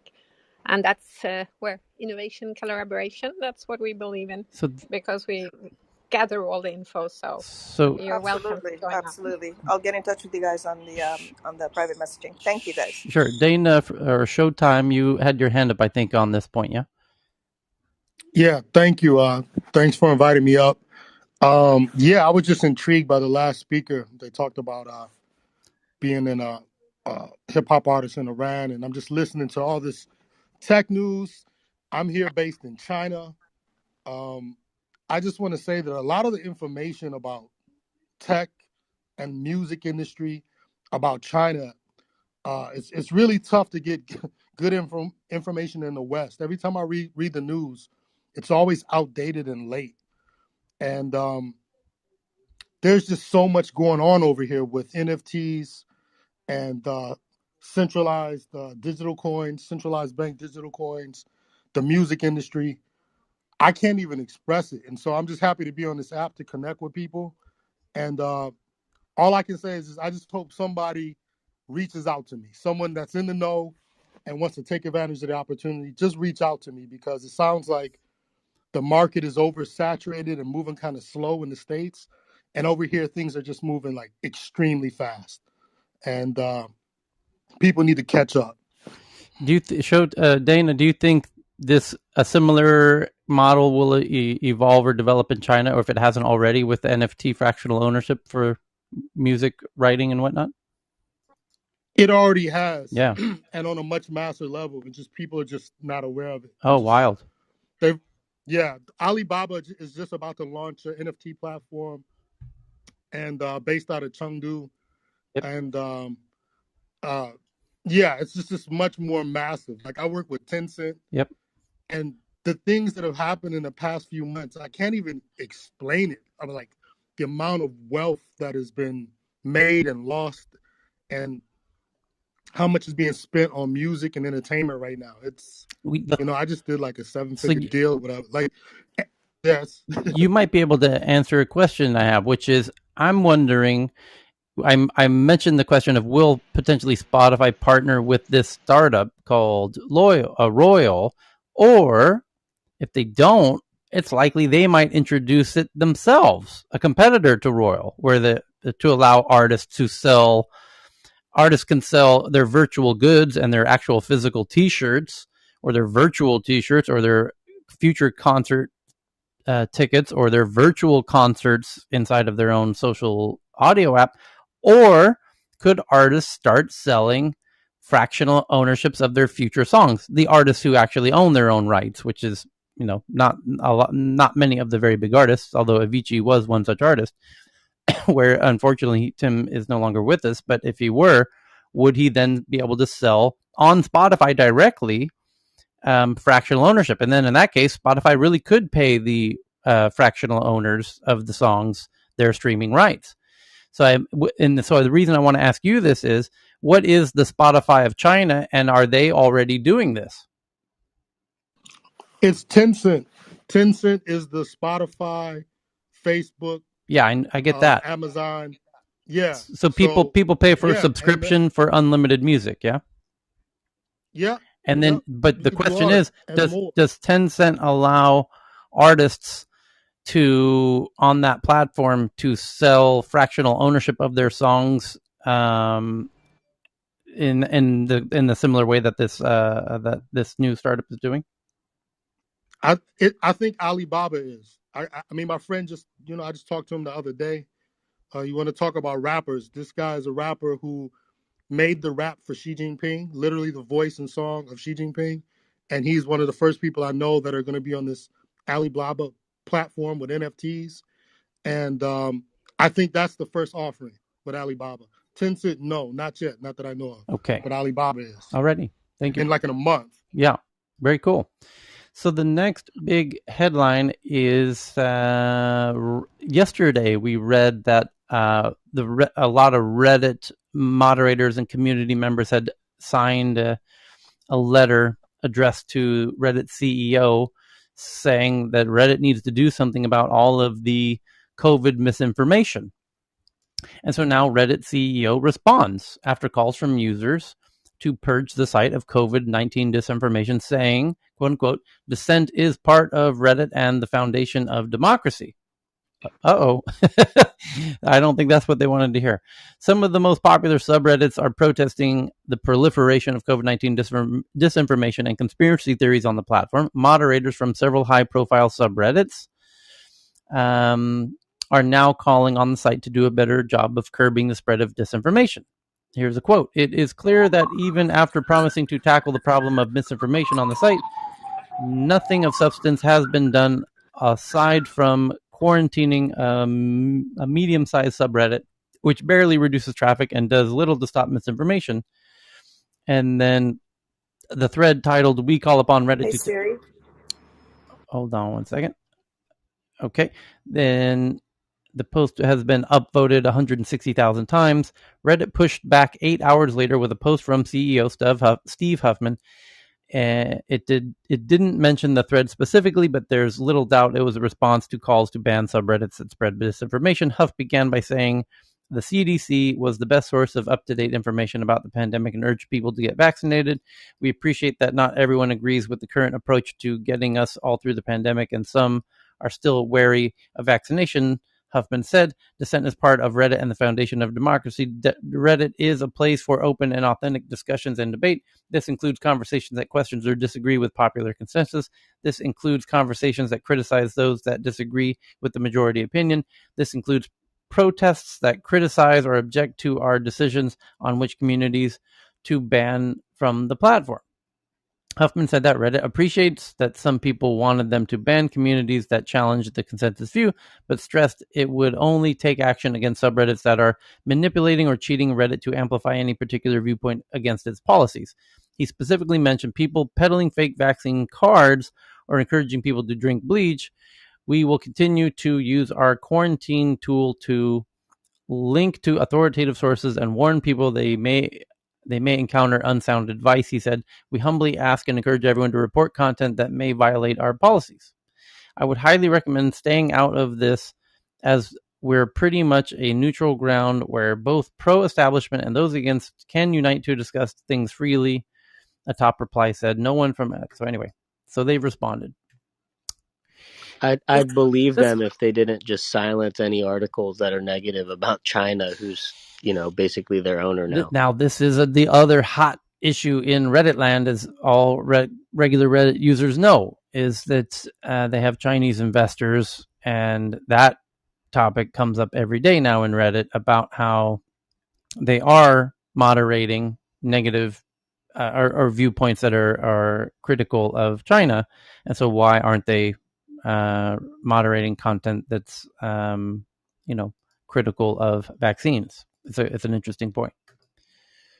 This kind of makes me think like what will happen when because I don't think it's an if thing, but a when thing, we get, decentralized social networks which don't have any kind of controls. Great point. And you literally get to see only what you want to see, and you just won't see the things that you don't want to see, right? So that can potentially lead to a lot of misinformation. It's such a great point. So yeah, the decentralized web, we have to imagine, I mean, Jack Dorsey is the one kind of leading the charge on that at the moment with his Blue Sky initiative, which is a decentralized federated network, tool platform for social media. Because, by the way, we mentioned, do we not, how yesterday's headline that's related to this is that Facebook, it's not only COVID, it's also yesterday's headline was that Facebook is now wants to create a body or an advisory council or committee to become the decision makers around election interferences. They already have a body around content moderation and the banning of accounts, which they call an oversight committee. So they're becoming a political entity. They're creating government-like agencies inside of Facebook. They have the oversight committee. It's like a UN agency. And then they're now going to do a separate one uniquely for how to deal with election interference. Okay, and then what are they going to do? Make another one full of doctors around COVID misinformation? And then Tyler, this is a very I'm laying out here. So then Facebook is doing that and they seem to that seems to indicate that they're happy with this as a solution, which is creating bodies, agencies, committees to delegate out the responsibility to making these decisions so that they can focus on what they want to focus on, which is building a social media network or platform or a metaverse company or what have you. They don't want to bother themselves with the policing and moderating of all of the behavior on these platforms. And that makes sense because you have the government, and the government wants to build the country, but they don't want to deal with being the judge and the jury. So that's why you make the legal system, and that's why you have lawyers, and they don't want to police it either. That's why they create the police. So now you're seeing Facebook creating the police department and the legal system, which is separate from the executive decision. The executive branch, and the Facebook wants to be the executive branch, but not the judicial branch or the legislative branch of Facebook. It's quite interesting. And will the other platforms like Reddit likely do the same? Because for the moment, they're delegating the responsibility to the users themselves, or let's call them the citizens in this metaphor. And the citizens themselves police up and down all of this. My point is Jack clearly doesn't like, none of these social networks obviously don't like being the police or the judges or the courts of policing, moderating the content. They don't want to do it. But if they become decentralized, then they don't have to worry about it. No one can say anything about it. You don't like it, go fuck yourself. You have no choice in the matter. No one can stop it. It's decentralized. Just like on Pirate Bay, nobody can control what content is on Pirate Bay. No government on the planet can shut down Pirate Bay, edit Pirate Bay. The government could say, hey, Pirate Bay, you have illegal content. We don't like that. You know what Pirate Bay says? Go fuck yourself. Try and shut it down, bitch. You can't. Fuck yourself. They tried to shut it down. They can't. They imprisoned the 3 co-founders due to Sweden's kind of, doesn't keep people in prison that long. They're now out. And Pirate Bay still exists. What happens when the social networks take the same approach? and nobody can do nothing. And Russia is now had a court case yesterday. They ruled yet again that the social media platforms are in violation of not removing content. Well, what happens when they physically can't remove content? It's decentralized. No one can do anything about it. You're a government. You got India. You have a problem with our tweets? Go fuck yourself. No one can do anything about it. So that future is coming. Make no mistake about it, because these platforms are sick and tired of things. This Reddit scenario is a perfect today's example. There will be an example tomorrow. There was an example yesterday. Facebook creating a whole new body to deal with political misinformation. They're going to have to make another body of doctors for COVID misinformation. They're going to have to make another body around, hate speech. They're going to have to make a whole other body. These are separate areas of discipline, none of which these are. You realize that these are now called I don't know if this is a real term, but it's like a techno state. Like that's what I'm starting to realize. You talk about citizens. That's what they have to do to deal with the fact that they are not decentralized. That's the price they have to pay to operate in a centralized fashion. Once they become decentralized, you can remove all that. No, but just stepping back to the decentralized part just for a second, right, Tyler? Yeah. So if you look at Blue Sky and the talk that Jack's been giving about Blue Sky and decentralized and the currency of the internet, and Ben, please help me out here because I'm not a specialist on this subject. So if it turns out to be that way, regardless, you're correct. Sure, short of taking every person running the underlying blockchain system and the nodes, etc., and picking them up and throwing them in a jail or prison, you can't shut that down. But the way that they're probably going to be the way that it's authenticated is by a majority nodes getting together and improving it. So it's run by the people, and I mean, I would lend some credit to that system. If there's a million people in the world running it, especially if you remember one of the discussions we had around, having people close on the ground posting as opposed to state-owned media posting, that's actually a positive for such a system, right? But then if you have, millions of people thinking that the COVID vaccine is fake or like that COVID is fake, then you get those nodes to kind of, sign up for that same topic. Sure. And then But that can kind of the node, snowball. Ben, how does the node approval work on such a system? I mean, a system has to be approved. There's nodes, and then the majority of the nodes have to approve whatever is being put up on a decentralized blockchain. Ben, you there? Yeah, I mean, there's a pretty long answer to that short question. It's not quite as simple as that. That there aren't really any decentralized blockchains except for Bitcoin. So I know that sounds like me just saying, only Bitcoin makes sense, but you need to look at decentralization doesn't come cheap. As Tyler said, Pirate Bay is pretty decentralized. The the torrent network is pretty decentralized. The internet itself is somewhat decentralized.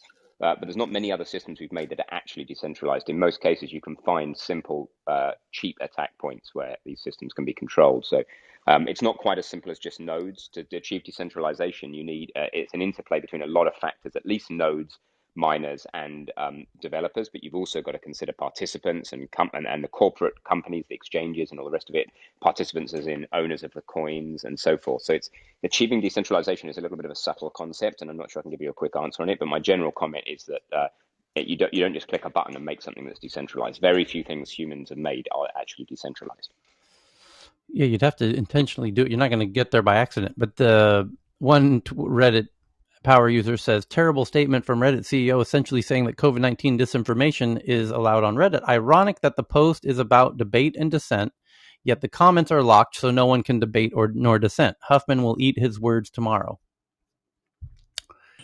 Hey, Tyler, one point I wanted to make, if you're talking about something on the scale of Facebook, whether everything is decentralized or not, these companies that to get as valuable as they are need access to the financial markets, and that's one way of government controlling a little bit what they're doing, without even getting into the technology, because they still control enough of the financial markets, to control how people issue stocks and bonds, and I mean there's mechanisms. Yeah. Next article, Wall Street Journal. A look at El Salvador's adoption of Bitcoin as the national currency starts September 7th, next week, essentially. by giving citizens $30 to sign up for their government wallet, although you can use other wallets, they've already said. And other potential issues. They also have a whole network of ATMs that they've put up everywhere. Impoverished nation is defying warnings against using volatile crypto asset as official currency alongside US dollar. The next one's from CNET. YouTube says it's removed over 1 million videos related to COVID misinformation since February 2020 and removes 10 million videos per quarter, about 3 million per month. Most of which have less than 10 views, they say. And the next one is a company got funding called Overjet, which creates AI-based software for dental clinics, raises $27 million. Reuters says they have sources that Berkshire Hathaway-backed Brazilian digital bank Nubank is seeking a valuation of greater than $55 billion already for its U.S. IPO, a Brazilian neobank, already at $55 billion. Tremendous. If that doesn't tell you that the future is neobanks, I don't know what does. Workstream, which helps SMBs hire frontline and deskless workers by using text messages. That Brazilian bank, sorry Tyler, that Brazilian bank also has ties to the crypto world, by the way. So that's a connection between Buffett and crypto. Okay, a company called Workstream, which helps SMBs, small medium businesses, hire frontline and deskless workers, meaning remote workers, by using text messages, raises $48 million, co-led by Mary Meeker's Bond fund after she left. Jesus Christ, where was she at? Benchmark, or where was Mary before? Kleiner Perkins. Well, originally she was at but she was at Morgan Stanley when I knew her. Yeah. She was she went over to Kleiner and was doing, now she's gone independent with this Bond. And the next one says Indian internet startups raised a record $20 billion this year so far across 576 deals, surpassing $13 billion. And interesting to see, India is really getting recognized for all of the tremendous VC and startup activities that are booming out of India. And what else here? Logitech's live streaming software company Streamlabs rolls out monthly tipping service for use on Twitch and YouTube or Facebook and says it won't take a cut. I didn't realize Logitech owns Streamlabs, but Streamlabs rolls out monthly tipping service for use on Twitch and YouTube or Facebook and says it won't take it. And then a UK company called PawaPay, offering payment services in 10 African countries, raises $9 million. And PixArt, which makes images and video editing tools, raises $130 million from SoftBank. And it's essentially a way to make viral content specifically designed for social media apps like TikTok and Instagram and stuff like that. It's kind of like a specialized cloud-hosted Photoshop, which is Canva. Canva is Photoshop in the cloud, essentially, and this is an even simpler, more specialized use case for creators of TikTok and Instagram and stuff to do cute images and stuff for those platforms, which is kind of brilliant, actually.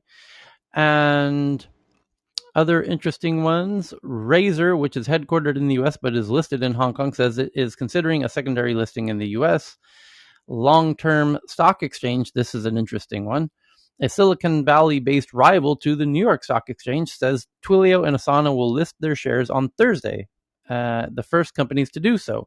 And this is by Eric Ries, and this has been many years in the making.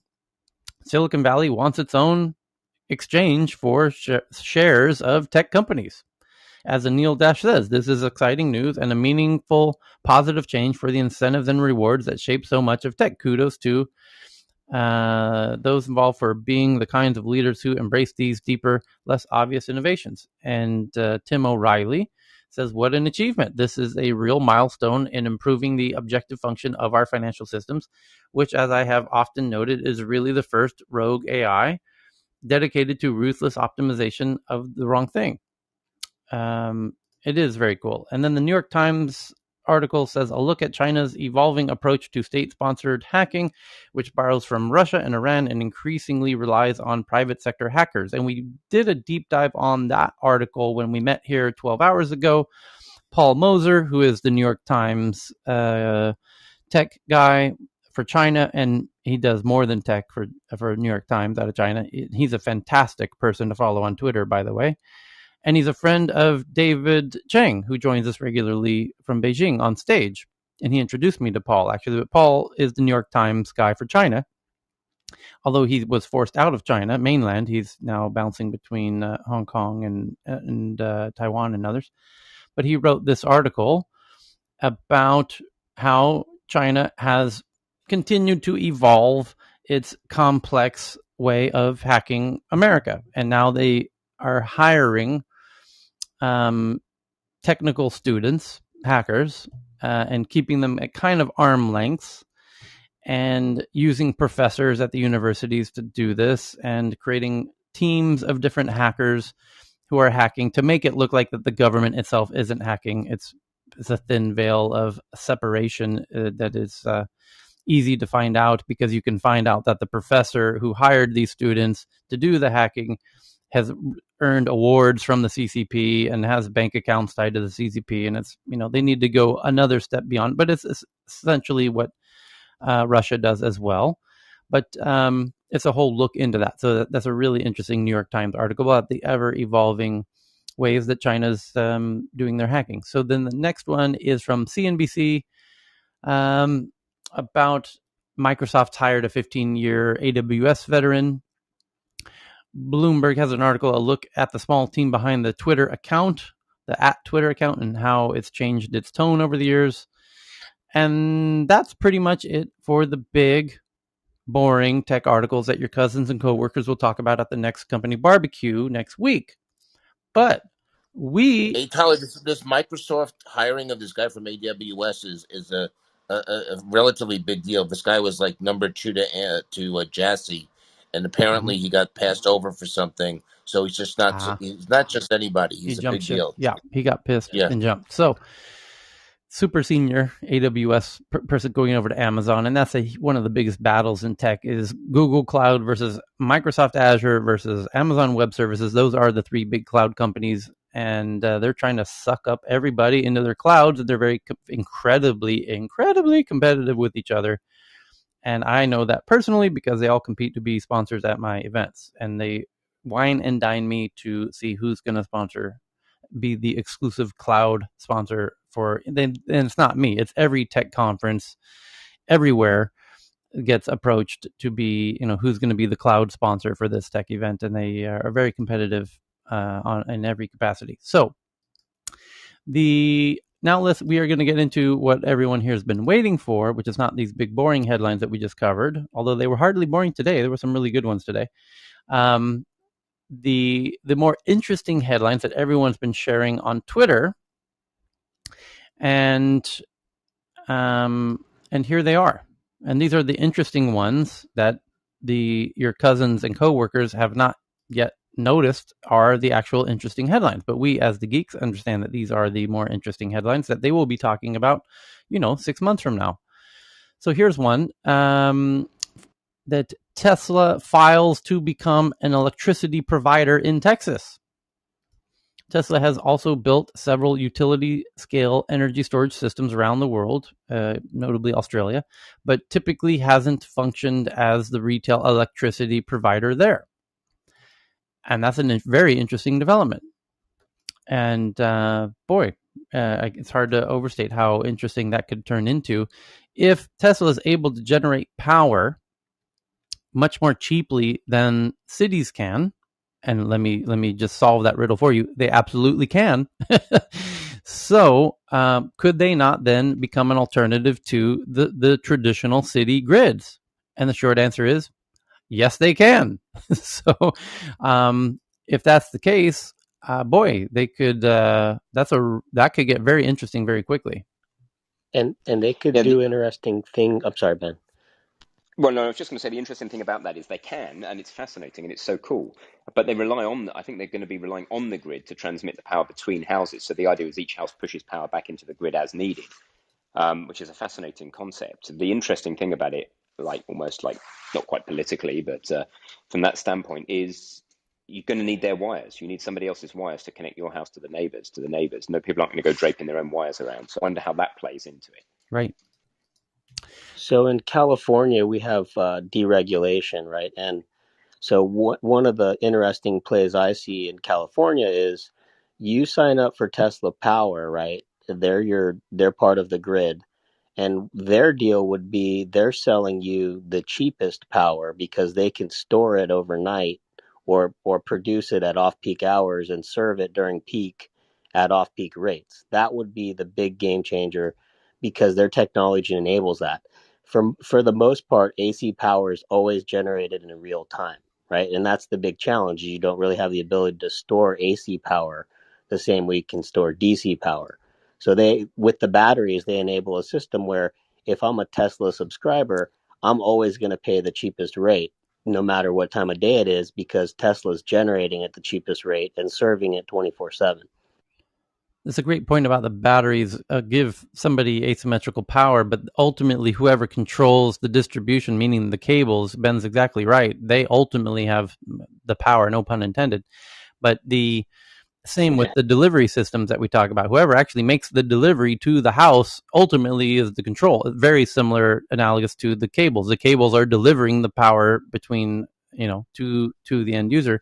But in California, no one owns the cable. Even though Edison maintains them, nobody physically owns the cables. It's a completely decentralized power grid that I don't know if decentralized is the right word, but that was the debacle here when we had the Enron thing that went on, is that you had people that weren't even actual power players coming in and selling power and buying power and stuff.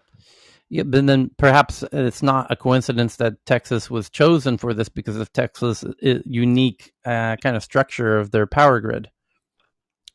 Oh yeah, they're not hooked up to the U.S., right? Right. That was what happened, is that the rest of the U.S. is either on the east or the west grid, and Texas is on their own. I wonder, to Ben's point, and the fact that the cars themselves are large batteries, and that power could be shared, and that whole system, it begs the question: might Tesla be testing a cabling thing between? There's pockets of areas Ellen knows very, very well.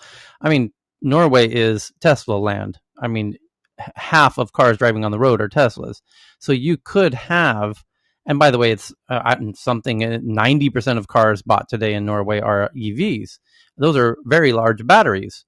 So might Tesla come up with a system with actual cables between houses when you get into pockets of very dense EV ownership or battery powered homes? It might become economically reasonable to start rigging wires between houses.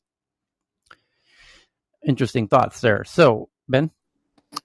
Tyler, No, sorry, go on. Ben, go Sorry, go ahead. on. No, go ahead. Who's the lady? No, Nele, Ben, go go ahead. ahead, because I actually Um, I was just going to ask on a side note.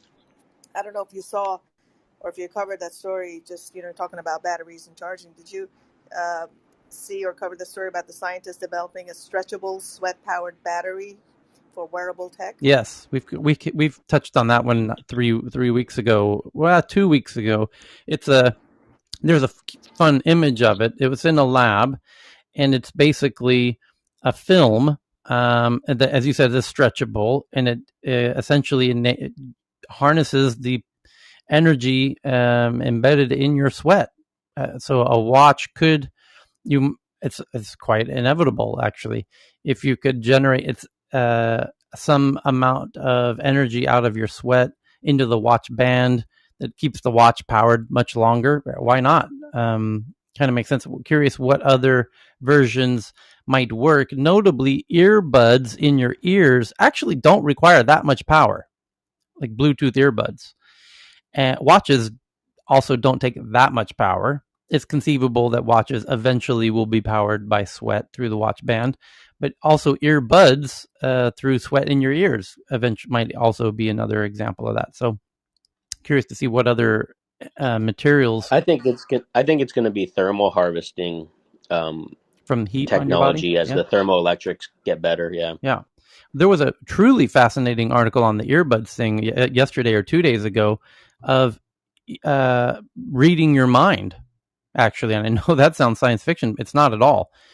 because as I mentioned when we talked about it, I've worn a small headband at my friend's tech conference in Paris, where me and a friend played touchless soccer together, where we were fighting over control of the soccer ball with our minds through a small little headband, which was a very cheap piece of hardware.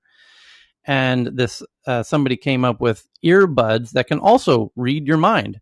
It takes, in the case of the headband, it only took me 30 seconds to learn how to move the ball left and right and forward and backward, and with my thoughts. And the thoughts actually create minuscule, impulses, that this headband can detect. And the researcher says they can also detect that from inside of your ears with earbuds. So the idea is, in the future, your AirPods you can think commands that it could then translate into actions, and you could think, stop the music, and it would stop the music.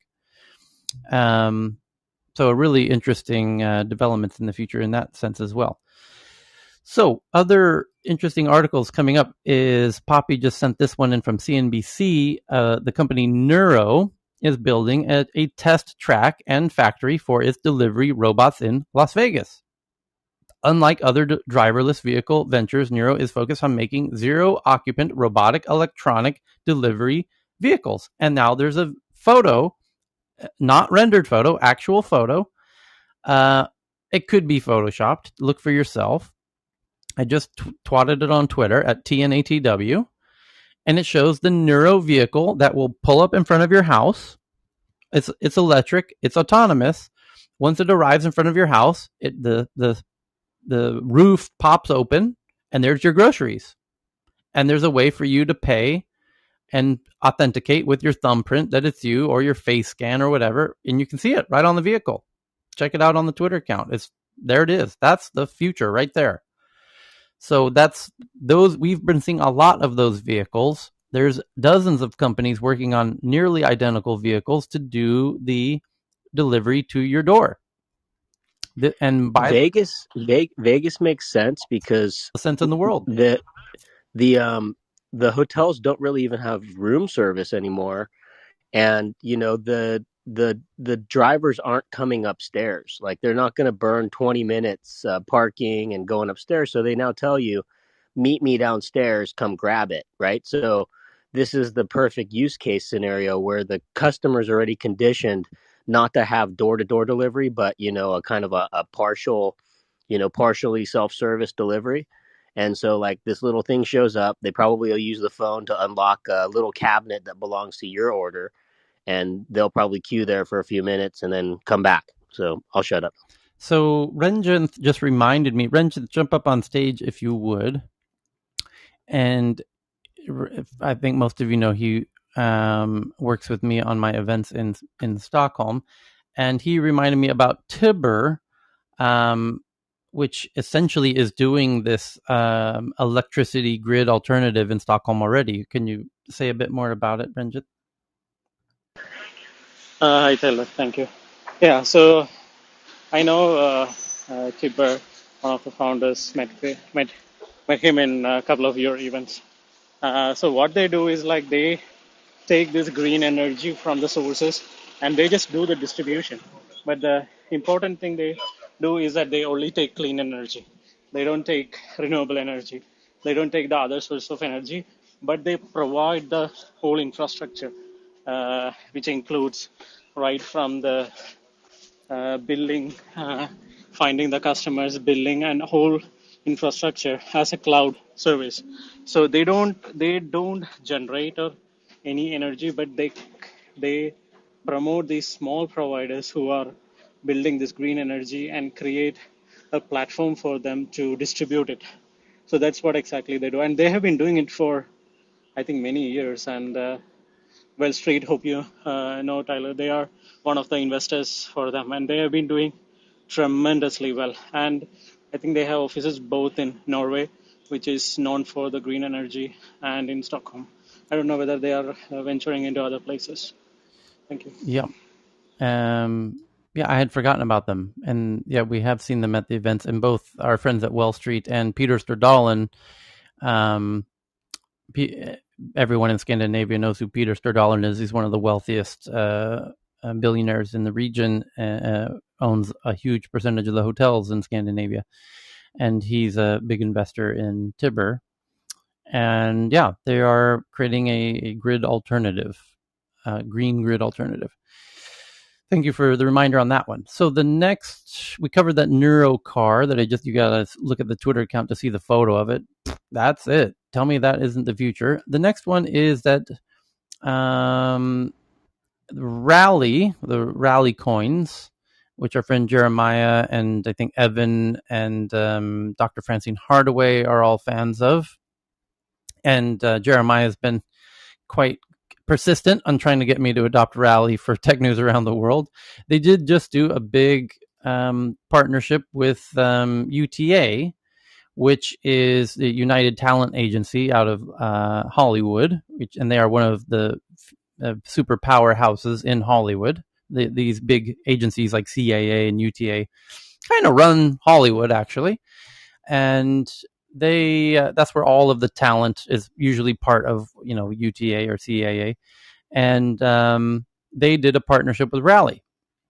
And that's very interesting because that means Rally currently has a handful of about 100 creators that use the Rally coin for their fans and whatnot. And now with UTA, they've got a whole mess load, a huge percentage of Hollywood celebrities could now have their own Rally coins. So you could have the Tom Cruise coin or the, Steven Spielberg coin or the, Oprah Winfrey coin or whatnot. And that gets super, super crazy interesting because it's arguably, it's supposed to be a utility coin, not a fractional ownership coin like we were just talking about with Blau with the fractional ownership of songs. What do they call it? Royal. This is for legal reasons, as I'm sure Donna would educate us on, that Rally needs to position itself not as a currency or even as a commodity, that it must position itself as a kind of access utility coin.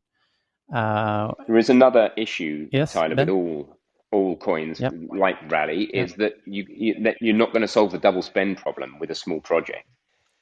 This is fairly fundamentalist. If you make money a number, then the problem with making money a number is anybody can copy that number and paste it somewhere else, and somebody else has got the same money. So you need to solve the double spend problem, which was done back in 2008 by Satoshi. Now, is that solved on other small projects with low hashing rates and without proper decentralization? It isn't. So you're just waiting until somebody starts attacking your coin and causing the issues that we do see in a lot of the other coins. So I just want to put it out there. You can't just keep creating coins. There's two reasons not to. Firstly, we went away from barter for a reason. We don't want 1,000 different exchange points. We want one or two global forms of money, so that we've gone well beyond barter. But the other issue is that you can't just create a coin and expect it to not get double spent in the long term. So that's kind of fundamental and quite important. So anyway, just want to chuck that in there as we hear about lots and lots of new coins. Serious issues with that. So. Thanks for that. So they were in the headlines yesterday for their partnership with UTA, United Talent Agency. And now Rally hires Patreon executive as CEO and raises another $50 million in token sale, which is how a crypto company, they don't do the traditional fundraising route. Generally, they do these token sales. And so they've raised another $50 million. So they seem to be making some interesting progress there. And now I'm chatting with my buddy Ash about he's asking me why to pop in. It's about new NFT fractional ownership of songs. Tyler, are you talking about NFTs and ownership with fractionalization yes, of the NFT, whether it be art or music? Blau just launched and just it's called Royal. Yeah, I actually know I know him because he was in the rooms back in December. I said so. And he was talking about cool stuff back then, and he's friends with Paris Hilton. And it's a very interesting dynamic because the next wave of NFTs is going to be NFTs little x by DeFi, right? Where the next wave is going to be how to fractionalize, collateralize your art or your creation, and to be able to use it as a vehicle, as a financial instrument to be able to borrow against, lend against, trade against, etc. And there's a number of investors that are getting heavily into the space now. Hold that thought. Yeah. Including Founders Fund. My buddy Ash is going to pop in right now, who is one half of Avicii. Tim and Ash together are Avicii. And Ash is the reason. Tim was the real musical genius. Ash was the kind of business. Ash is here. Here's Ash. Welcome back, buddy.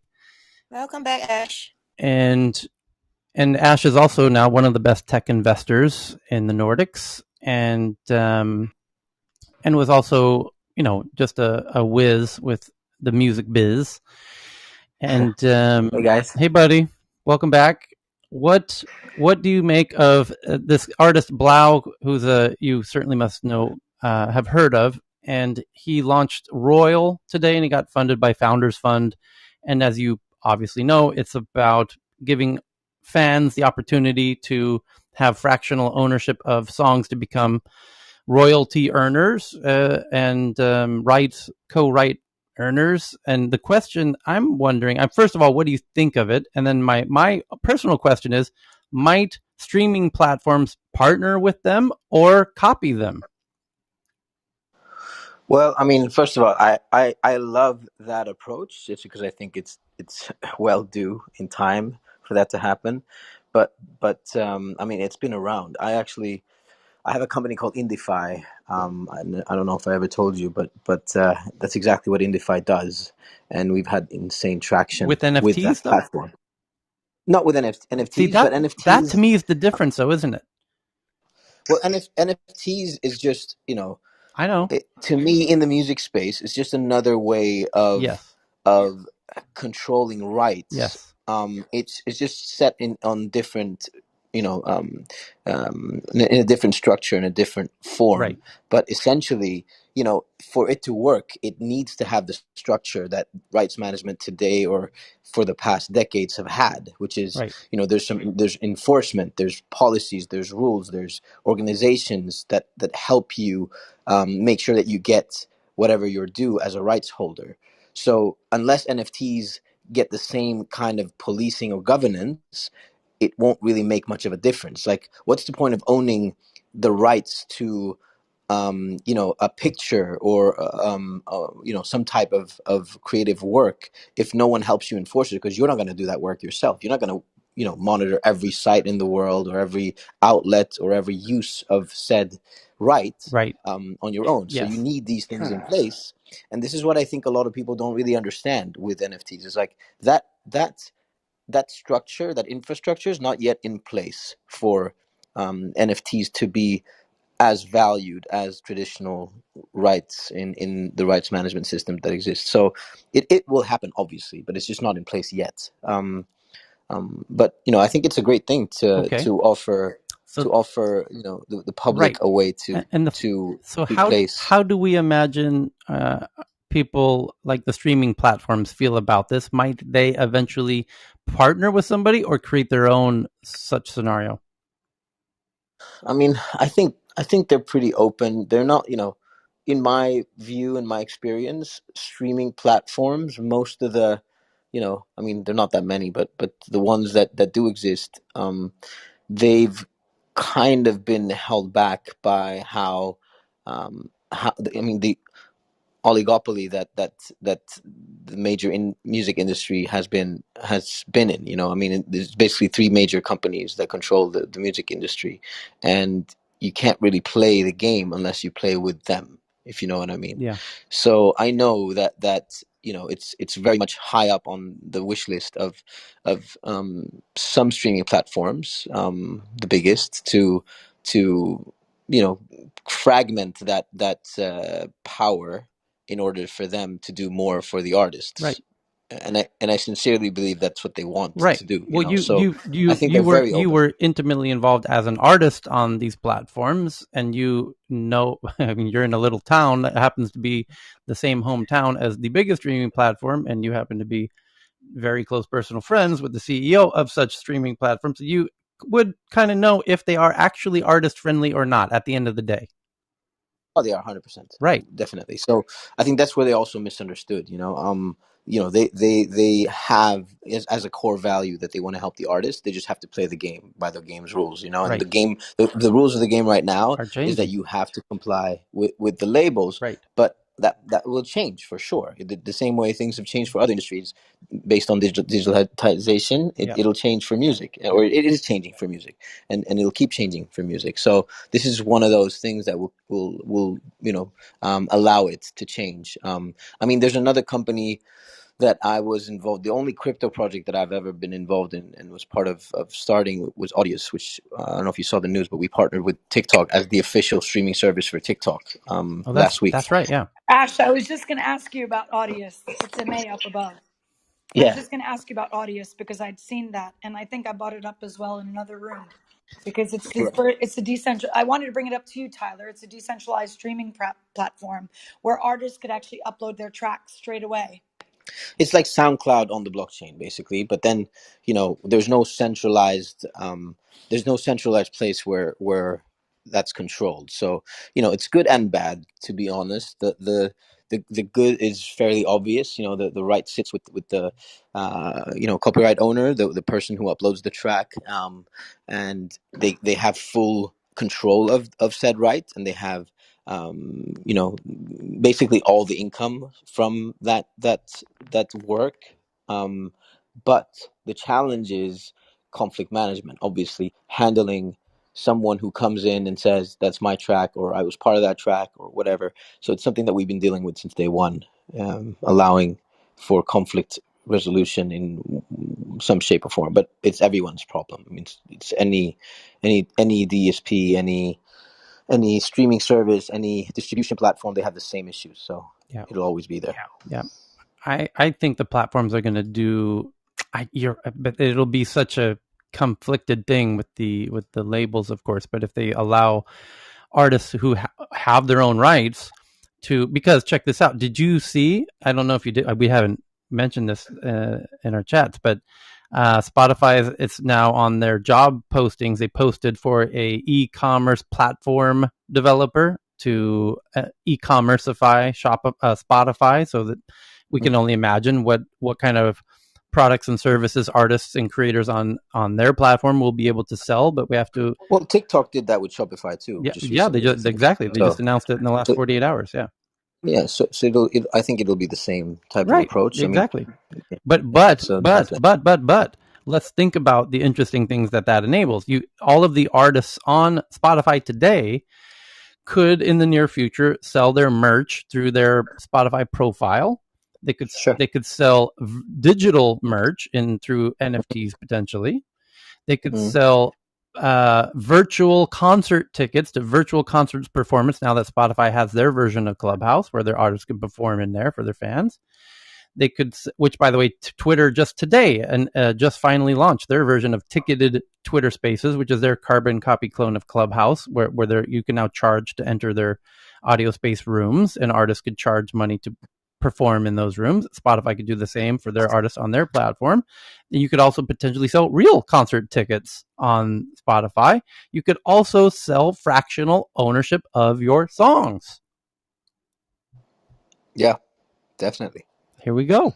It's crazy times for music creators. I mean, look, there's several of these services out there. I mean, I've seen them for years, and they'll keep coming.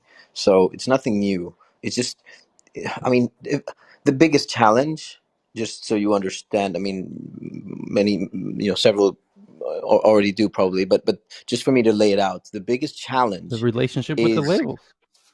Well, no. I would say that's not the biggest challenge at all. The biggest challenge is a song that already exists is already it's already entangled in the web. Yes. And what I mean by that is that it's already in the system where there's so many people who have an interest in whatever track in different ways. There could be neighboring rights, it's publishing rights, it's it's shares of the songs, it's splits, it's distribution rights. Like, it's so entangled in these systems, and that's, again, it's a good and bad. It helps you control, the income for the rights and make sure that you get what you're due. But it also is extremely difficult to then yank out and make sure you covered every box, checked every box and make sure that you've kind of covered everything to be able to put it somewhere else in a different system without someone coming knocking on your door saying, hey, we signed this agreement with your distributor, so we actually own a fraction of this in terms of license or distribution rights or whatever it may be. So it's so difficult to do with past catalog, but it's quite kind of easy to do with things moving forward. Like, if you never entered the system, then you can do it on these platforms, and that's what we've been banking on with Audius, for instance, and Indify and these. And the other opportunity is to just go with the right that you control and then just give up that right. So let's say you signed up with a label and you have a 25-75 split with the label, 25 in your favor. Then you could take that 25% and then you could enter that part of the song into this system. But then you'd still have to, handle distribution rights and things like this to make sure that it doesn't conflict. So it's still difficult, but that's a possible way to deal with past catalog. Yeah. Thank you, man. I know you got to get to your next meeting, but I got to jump. I know, but I know that tomorrow's your birthday. We'll have a big. I'll call you tomorrow on that. So happy birthday, preemptively. Big one. Thank you so much. Thank you, Ash. Everybody. All right, take care. Thank Good you. day. Bye. See ya. So we had to play funny wording there. Ash and Daniel Ek are best fucking friends, and in fact, they're partners together in the coolest conference on the planet called the Brilliant Minds, which is the most exclusive conference on the planet. They limit it to 300 people, and many billionaires on the planet are refused entrance into this event every year. Obama spoke last year. Oprah was scheduled to speak. It's the most insane gathering ever, and it's unfortunately we weren't able to do it this year or last year due to COVID.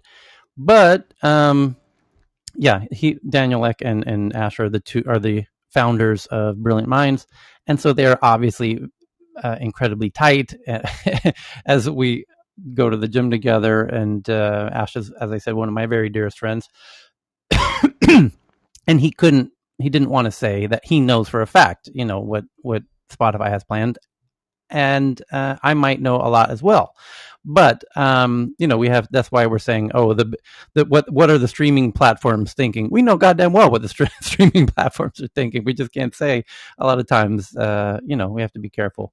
So, it's going to be really interesting to see how this plays out, to put it mildly. So, next big headline that we've been sharing all together happened to be this one I just mentioned in that little chat with Ash, which is TechCrunch reporting Twitter starts to roll out its paid ticketed spaces on iOS. They said this was coming months ago. Now it's live for people on iOS, which is really, really interesting. And no doubt Clubhouse is working on this as well. No doubt all the social audio apps will have rooms that you pay to enter.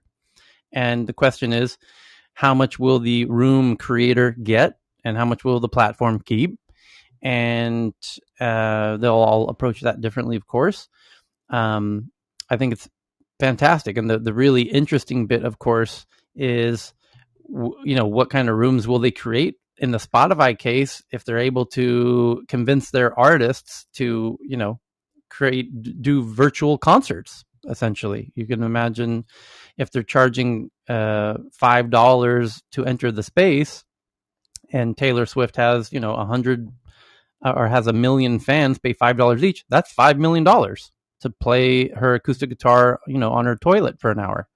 Not a bad way to make $5 million for an hour of strumming a guitar. So, you know what's interesting in this space is how many rights are already sold by artists. So when you're talking about arranging for a performance, right, there's a whole bunch of rights holders that have to get involved to coordinate that. And most of these new platforms don't really have the means for all the ecosystem players that have to get involved to get properly involved, to be able to handle the rights clearance issues. That even for an artist to perform their own song, there's rights clearances that have to happen. It's a royal pain in the ass. It's why all these traditional avenues persist. Yep. That's exactly what Ash meant with the entangled part, of course. It's exactly as you say, Andy. Yeah, exactly right. And it's not just that. It's that all of the artists, the big artists today, their future work is already entangled on the contracts that they currently have. Exactly. So it's really the unsigned artists who stand to benefit the most by the fact that they're unsigned and they still control your own work. You don't realize as an unsigned artist, you're in a honestly today you are far better off being unsigned than signed at this very in August 27th of 2021.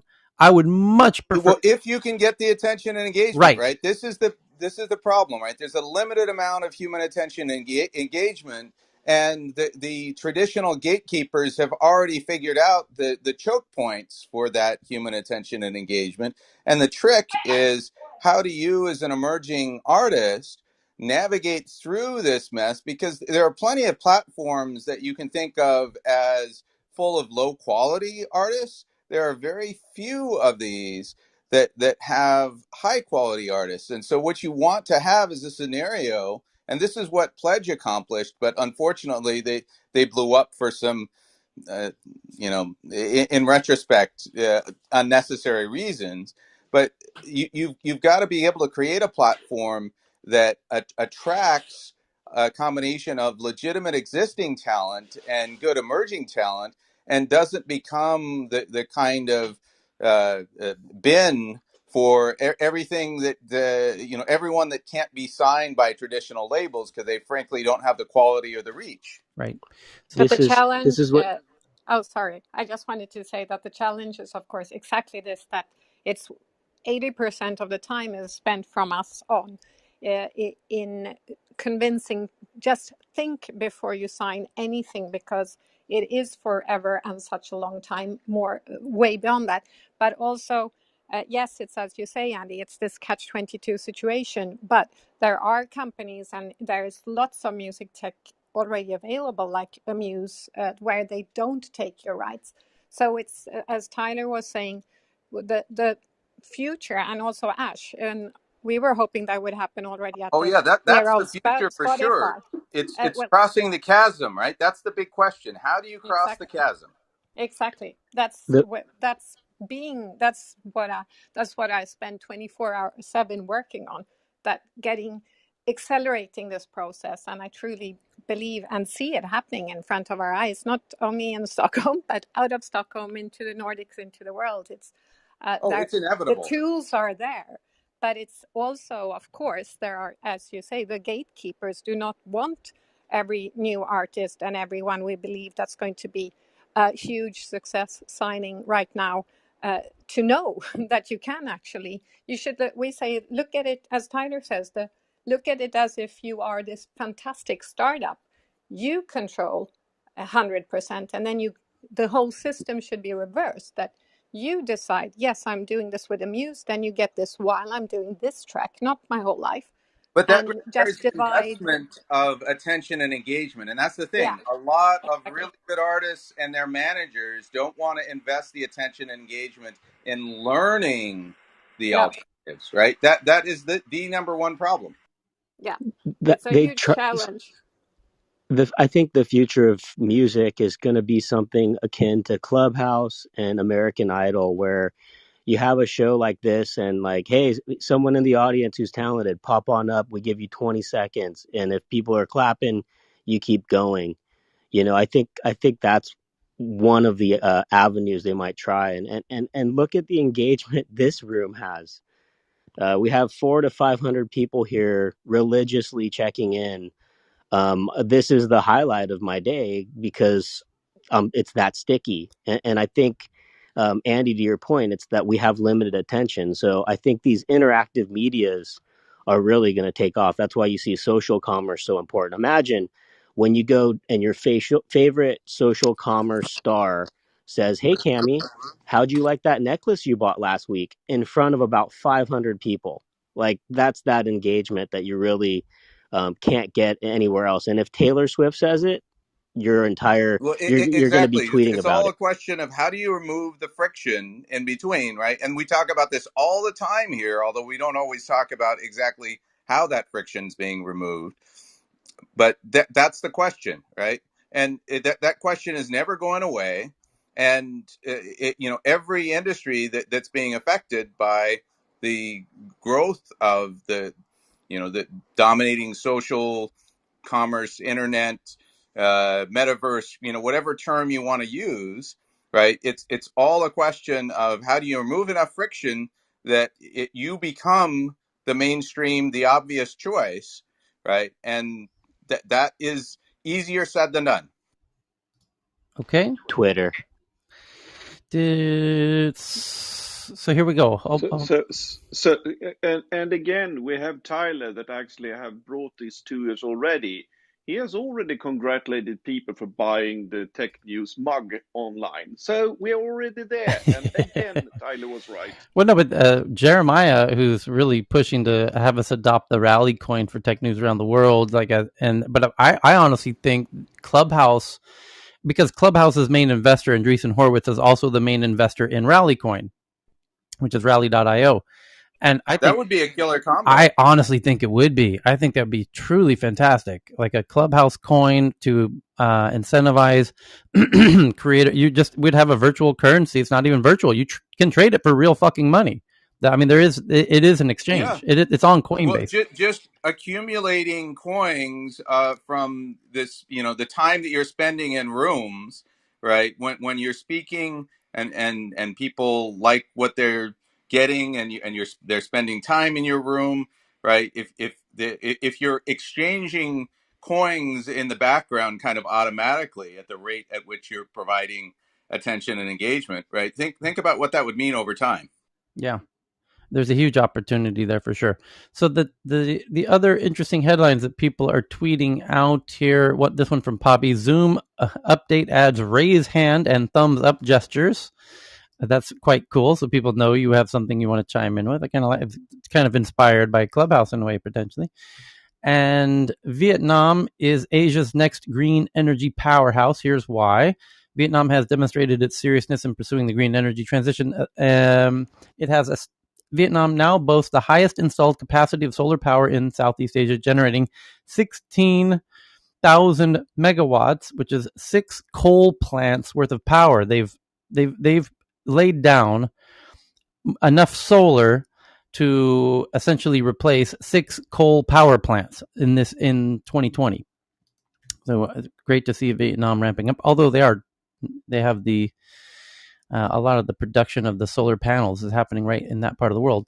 Departed Neuralink co-founder. The Neuralink is the brain-computer interface company, notably associated with Elon Musk. And their co-founder did resign, Max Hodak, who I've emailed with previously to speak at my events. And Max has resigned from Neuralink, and he has now received $47 million of investment for a secretive new neuroscience startup. Oh boy, what is Max cooking up? One can only surmise. I imagine it's probably something like Neuralink. And it's always interesting to see when the really key engineer of a team departs and fundraises for something else. To be determined. And the next one is, Sarah, you sent in this one that Spotify now allows tipping, but are fan investments a better way for artists to monetize? It's been 10. Can you say a bit about this? That was actually an old article referring more to the co-write bit that we were talking on earlier, but we can get back to that if Matthias manages to pop into the room. Okay. He says hi. Okay, thanks. So the BB sends in this one, others did as well, that Japanese scientists create realistic Wagyu beef with 3D printing. And then the question is, engineered whole-cut meat-like tissue by the assembly of cell fibers using tendon gel integrated bioprinting. But can we actually call it Wagyu, since Wagyu has a very specific kind of like champagne type regulation around what can be called Wagyu or not? Can this be called Wagyu? But what if it's 3D printed in the Wagyu region?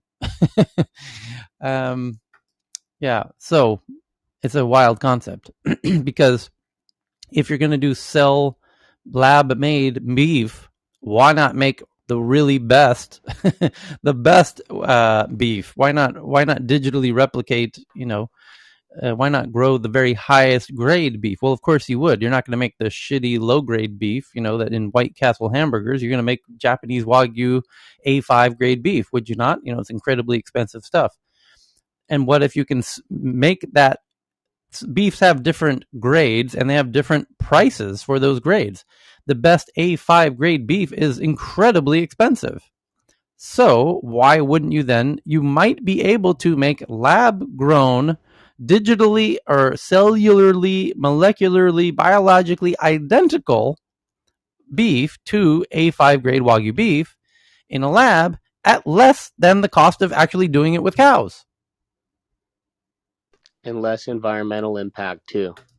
Interesting thought. So the next one's from Faraz, that Disney is developing an exoskeleton that could bring the Hulk to life in its theme parks. Huge robotic, theme park giants. And this really becomes very interesting indeed, does it not? Because today Disney uses humans to walk around its theme parks, Princess Leia and whatever. And in the future, you could have robots walking around the theme park with AIs talking to kids and everything else. And they could be non-human forms, right? You could have little dogs. You could have huge, the Incredible Hulk. You could have all kinds of things. And you could have a whole park full of really wild, intelligent robots. Great concept. And then Mickey Mouse. Yeah. Tesla now aims for a full self-driving beta public release in 4 weeks. Elon Musk is now saying that Tesla is aiming for the wider public release of its full self-driving beta in 4 weeks. And Edward Savage sends in this one from Reuters. They say they have an exclusive that Microsoft warns thousands of cloud customers of exposed databases. Just your hourly reminder that Microsoft is Swiss cheese. And the Hindustan Times reports that former Afghan minister works as pizza delivery guy in Germany.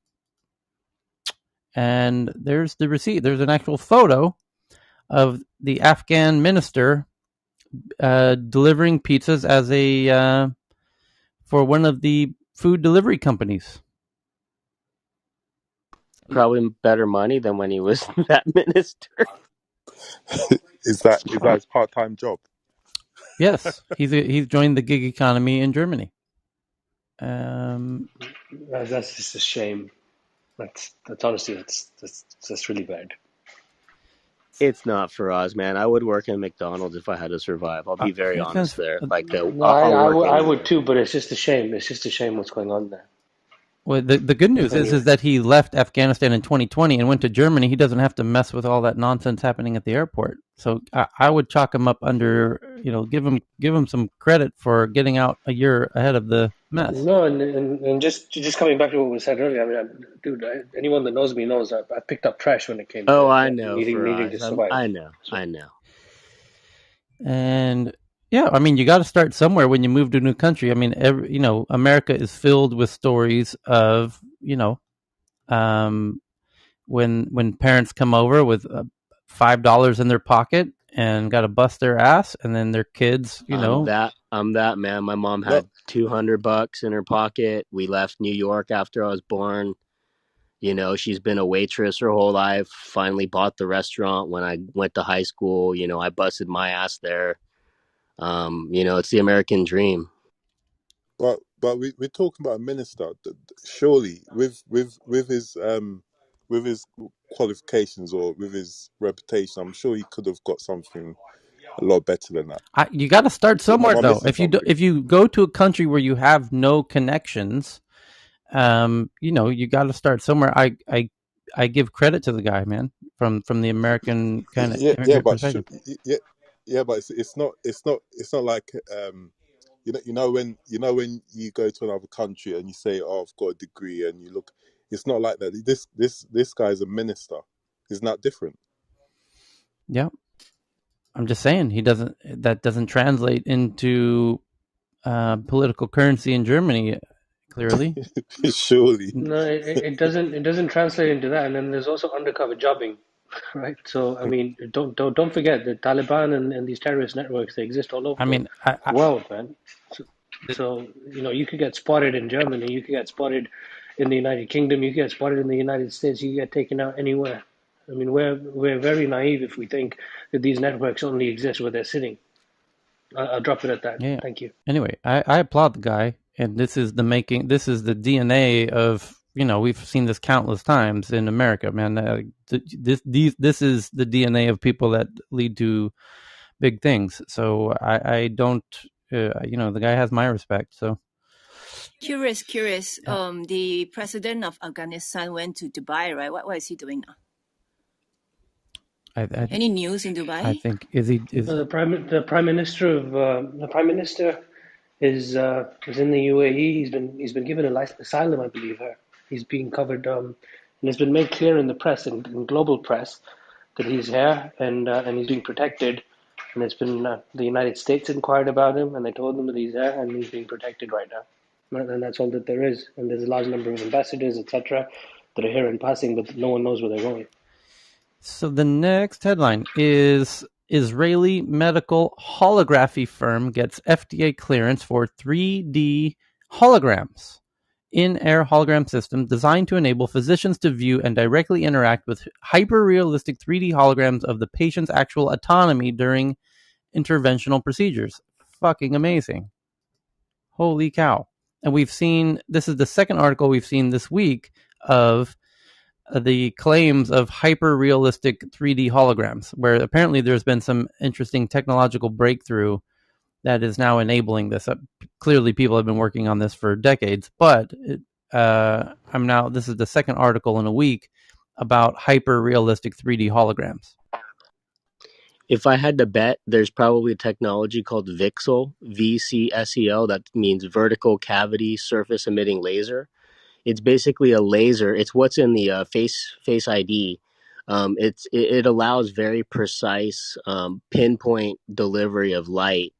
And if you had a way to like put them in a phased array, you could get 3D objects, basically generated wherever the light intersects. So I don't know. That's just my hunch. Mm-hmm. What was that called again? I'm sorry. This is just Chris 2 a.m. speculating. So I have no receipts to prove it, but I just the hunch. It's a technology called VCSEL. So vertical cavity surface emitting laser. Think LEDs, but instead of being LEDs, they're literally lasers. And what's different about a laser versus any other light is lasers maintain their coherence, so to speak, meaning it stays in a very fine point for a very long distance, opposed to light that naturally wants to spread. So that's why I think it's VCSEL. Okay, so a few more headlines here. Well, we have a bunch actually. Cuba is planning to recognize and regulate cryptocurrencies for payments. Thank you to Craig Nielsen for that one. And we kind of, May and I think we both recall somewhat predicting that would happen. Yep. Yeah, we talked about that a bit. Actually, the day after El Salvador recognized it was like, I bet you Cuba's going to do that because Cuba. Yeah, and also Tyler, from July 11th, you already know the conditions in Cuba, and this is giving them that autonomy to be able to sort of have some. I mean, they don't have anything, so in some ways, they're just proactively taking the approaches of Salvador. But we also talked about how like the Latin community definitely vibes together. Yeah. So it is something that, and people will jump on stage or make comments about the fact, but unless you're Hispanic or Latino and have family there, one can't really kind of speak so heavily to it. But I've got friends over there, I've got family in the region, and many of them come across and say the same thing. Yeah, they do things individually, but when things happen like this, they do look to what their peers might be doing that could be helpful to them. And then they move forward. And Puerto Rico is like crypto heaven. So but tell me, the Brazilians aren't, right? I mean, the Brazilians have just declared once again. Brazil is unique because Brazil is in South America on the continent, but they are not. They don't do things as similar as the rest of Latin America, which is very interesting Because of the Portugueseness, I think. Correct, exactly. But the unique part about it is Puerto Rico and Cuba are brother and sister islands. They help each other out a lot. And Cuba's not stupid. They may become the second crypto heaven, same as Puerto Rico. So they're brother and sister islands. I would not be surprised if Cuba goes that direction as Cuba well. could Would become not be super surprised. interesting because it's not part of the Western banking system. Correct. So Correct. that could become a legitimate crypto heaven because Puerto Yep. Rico's banks are tied to the U.S. Western banking system. No, but they're tax. But we don't pay. Puerto Rico doesn't pay taxes. It's a tax It's haven. yes and no. My We're point is, Commonwealth, as a but we're bank account, if you open a bank account in Costa Rica, Puerto Rico. in Puerto Rico, then the holdings of that bank is accessible by the IRS. The banks in Cuba are not. Actually, wait a second, because that's also what's happening with Puerto Rico is that they're Commonwealth of the U.S. They're not a state. I know. They're not It so doesn't connected. matter. So I would Your holdings in any country on the planet aside from Palestine, Cuba, there are banks in Palestine and there are banks in Cuba. got it. I've been in them and I specifically went to them to ask Yeah, this so have I. question. But you know what? This is funny, Tyler, because BNP Paribas is a bank and Scotia Bank, Yeah. which are Spanish banks. Yes. They are in Cuba Yeah. too. Yeah. You have other international banks on the ground in Cuba, but you also have Cuba's. But not ones from the U.S. Not ones from the Correct. U.S. But you also have the Cuban National Bank, and the Cuban National Bank's not part of the international banking system, is my point. And there's very few countries whose banks aren't part of the international banking system, which is tied to the IRS, so that you could legitimately set up Cuba could become the true crypto Monaco, a true independent financial system for Bitcoin or cryptos. 100%. Yeah. And it's a very interesting 100%. dynamic because, Tyler, the one foreign bank that was always acknowledged as operating in Cuba was El Banco Industrial de Venezuela y Cuba. And that was basically the connection to Venezuela because of also the oil, right? So there's a lot of interactions to Cuba's industrialization and its business that it's done over decades. And it does have connections into Venezuela as well. Yeah, So it's very yeah. interesting to see where it could go. Yeah, but I believe part of what Obama was why he was so interested in Cuba and reestablishing the embassy there was to try and get the Cubans to join the kind of international banking system. So then, and I was there for the embassy reopening myself in person. But the next headline is from Yahoo Finance. What's really behind the Great Resignation? A crisis of purpose, and this is similar to America's version of China's laying flat, which we're calling it the Great Resignation. They call it lying flat. And we have entered an era of employee experience, and there are few things employers can do to make sure they're ready for it. The crisis of purpose is the Yahoo Finance. Great article. I'm tweeting all of these out, of course, as usual, to the Tech News Twitter account at TNATW. This one comes from Singapore. China spells out how the 996 work culture is illegal. China's top courts say the excessive 996 work culture is illegal. And so somebody said, first of all, the government said that 996 is morally wrong. And then somebody responded on their version of Twitter saying, well, let's see if you actually do anything about it. And that was the highest liked comment to the government's comment. And now the court is saying not only does the government say it's wrong, the court say it's illegal. So now there will be there will be physical teeth behind this to stop this abusive work culture and add a little more life work balance. It's all a shifting of power from the companies to the people is a big meta. So Tyler, yes.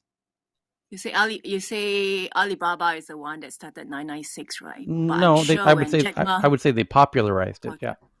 Right. So, but I'm sure Jack Ma, when he first started his company, he's 24/7. Yes, that's true.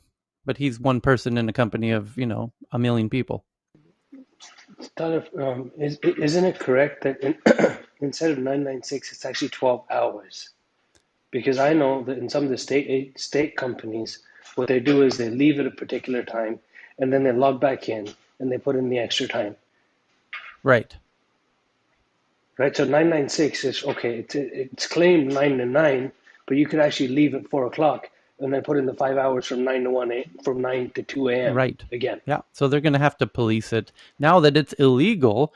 Now employees can say, my company's doing something illegal. Before it was illegal, there was no actual, until there's a punishment and until it's legal against the law, until it's a legal issue, the employees were powerless to do anything about it. Now that it's illegal, the employees can document, hey, here's my boss telling me not to, clock in after 4 p.m.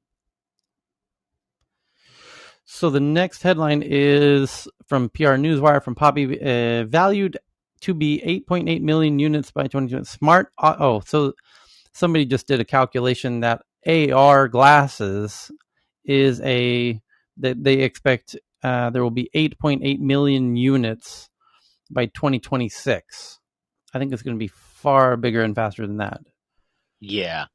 So the next headline is from Marcus Landstrom, who joins us from Sweden in the audience. And this is about that Burning Man will be in VR this year. And I just tweeted out all the details. So you go to brcvr.org for the virtual burn. If you ever wanted to participate at Burning Man, now's your chance. You can do it from anywhere in the world without flying out to the deserts of California. And then there's a 12-year-old who is a coder, is set to earn over $400,000 after about 2 months of selling NFTs. Benjamin Ahmed isn't your average 12-year-old. At just 5-year-olds, he began programming after watching his father, Imran, work as a web developer. He started with HTML and CSS, as everybody does, and continued to advance his coding skills later, learning JavaScript and other programming languages. Now, after about 2 months of selling NFTs, he's on track to earn over $400,000. Well done. Seems rather legitimate in that case. The next one is from Forbes, Emerging Tech Cities in the U.S. Here's a look at the 5 of the most up-and-coming tech cities to help give you an idea where the next Silicon Valley is taking shape. And this obviously is a perfect opportunity to play our favorite new show, Tech News Jeopardy.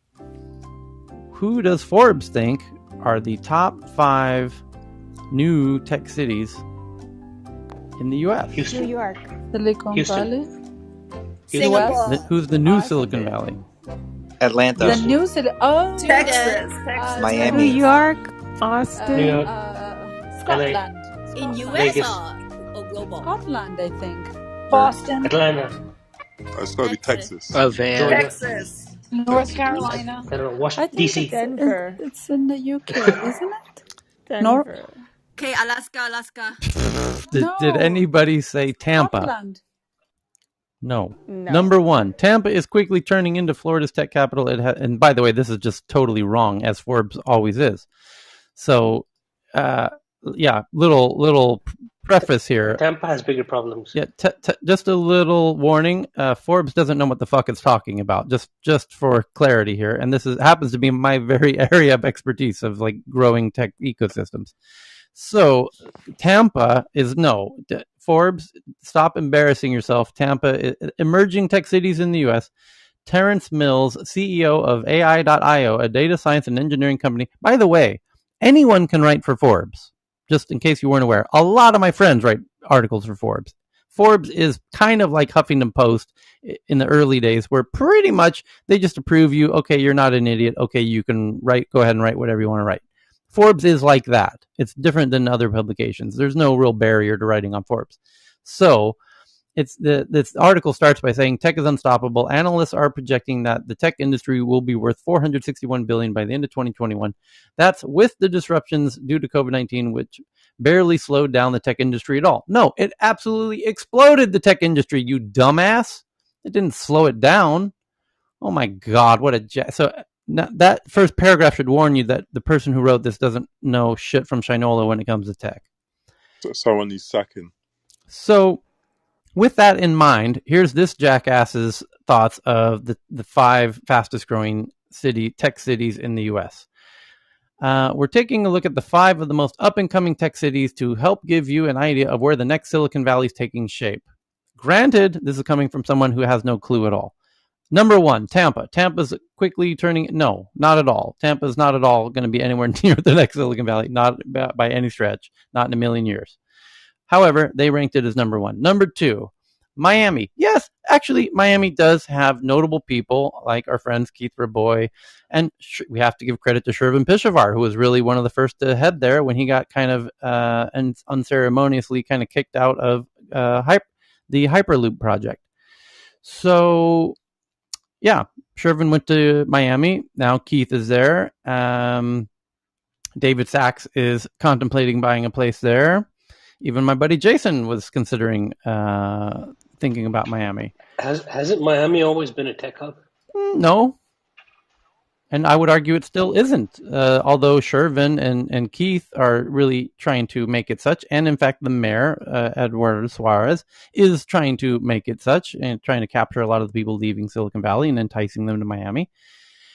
But it's going to take quite a bit. Pre-IPO brokers sit there. The problem is that they don't quite have the pipeline of talent there, but that is no longer the core requirement that it used to be now that you can hire talent globally. So number 3, Tyler? New York City. Yes, May. I just wanted to add something to that Miami, to what you said about talent. There was something that I noticed in June that was really interesting to what you're talking about right now. I met a lot of IB guys, a lot of financial analysts and venture capital guys moving into Miami.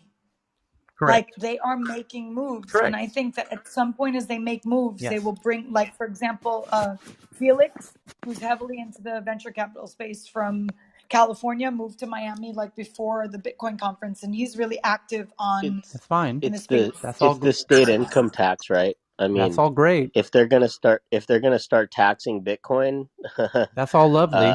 But there's not, you can very clearly look at the globe and note where today's Silicon Valleys are. And everyone knows who they are. It's, Silicon Valley proper, which is not a coincidence that you have Stanford and Berkeley there. And then you've got Boston, which has MIT and Harvard. And then you have Stockholm, which has KTH and Stockholm School of Economics. And you've got Tel Aviv, which has their technological university. You have Waterloo. All of the tech hubs are all, wow, what an amazing coincidence. They all have the best tech schools on the planet. That's your pipeline of talent. If you don't have that, you're not going to have a fucking tech city without a good fucking tech university. And Miami doesn't have one. So stop with the nonsense. I got New York, by the way. Yeah. Based on the idiot journalist, I still got New York. You need a pipeline of talent. Immigrants coming in, that's great for this year. You have 1 year's worth of talent coming in.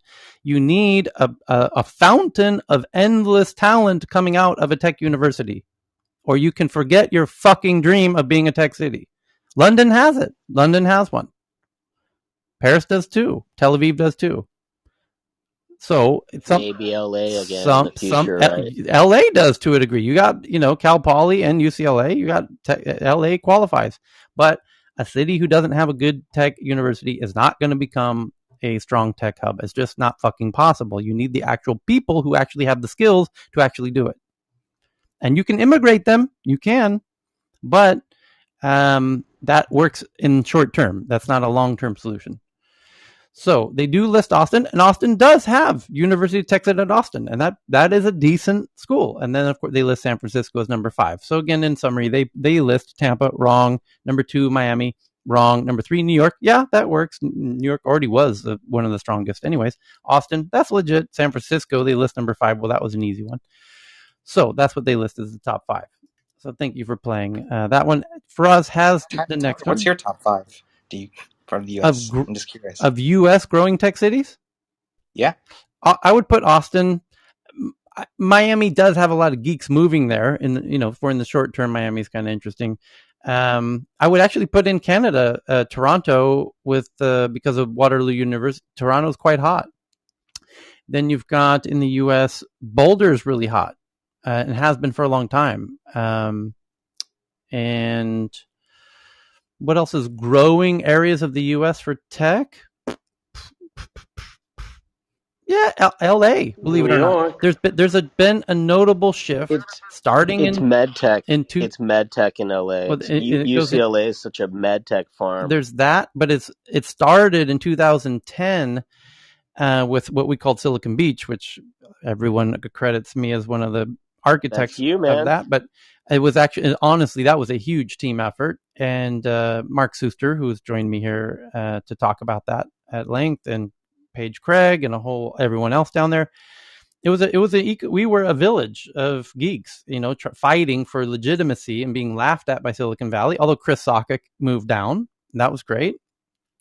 And then and Peter Pham's there, and shit started rolling, and now it's working, and now it's hot. Like Tyler. Literally everything is in Southern California. Well, Like my point is, no one's laughing about LA now, not at all. I mean, but because as the bandwidth speeds increased, as smartphones got bigger, as the screens got bigger and brighter, tech became more about content and media. I'm saying from a hardware perspective, I'm a mechanical engineer. Okay. I make things, and one of the things I know is if I need a part, from where I live to San Diego, I'm 2 hours away from any part I need in the world. Because it's here. Well, from a content perspective, LA is even stronger than the Bay Area, so it makes a lot of sense. Can I say something? Yeah, go ahead. No, I'm not saying anything, but I'm just saying, you could give everyone, and I'm not referring to any particular city, you could give all of these people a nice little visa in gold flake paper, promise them 5 times the salary, have all of their lovely incubators also have branch offices in a particular city, and invite them all over and drain that talent. What do you think, Tyler? London did that. London very geniusly under David Cameron. And the reason London is the hottest tech center for Europe still, even though a lot of the talent was elsewhere in Europe, David Cameron geniusly utilized their pre-existing infrastructure of their, you could call them business embassies. It's called UKTI, UK Trade and Investment. UKTI is a team all over the globe, and I watched them do this, and I was part of them doing this. I mean, David Cameron asked me to come to 10 Downing Street. You're 7 hours of a flight away. Yeah, but let me explain what he did that was so genius. What you're describing, but here's how he actually did it. Here's how he actually manifested it in detail. He gave the UKTI teams in all of the major cities around the world, go meet with the tech CEOs of the up-and-coming, fast-growing tech companies, invite them to dinner at their favorite restaurant on you, and sit down and ask them very seriously, what would it take for you to move your headquarters to London? And then actually write down their answers on a piece of paper as they give them. And then we have a weekly meeting every Monday morning. Who did you meet with? What are they demanding? And can we sincerely meet their demands and then kind of put them in a corner? And then the Prime Minister himself says, Spotify wants what? They want this tax rate. They want this regulation removed. They want this law changed. They want this, help with this thing. I think we can do that. Okay, go tell them, done. We met 3 of the 4. And then they go back and say, hey, I got good news, met with the Prime Minister. He's willing to meet all your demands. So when are you moving? That's how it happened. That's why Spotify has a huge headquarter in London. That's why King Games, which is a Swedish company, maker of Candy Crush, that's why their headquarters is in London.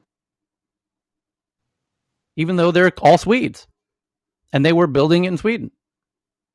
That's how you do it. You get the Prime Minister saying, I want these companies here. No joke. What's it going to take? Oh, you want a visa? Fuck that. No problem. What else do you want? You want a special tax rate? You got it. What else do you want? Oh, that law you don't like makes it the business difficult for you? Forget it. It's gone. What else do you want?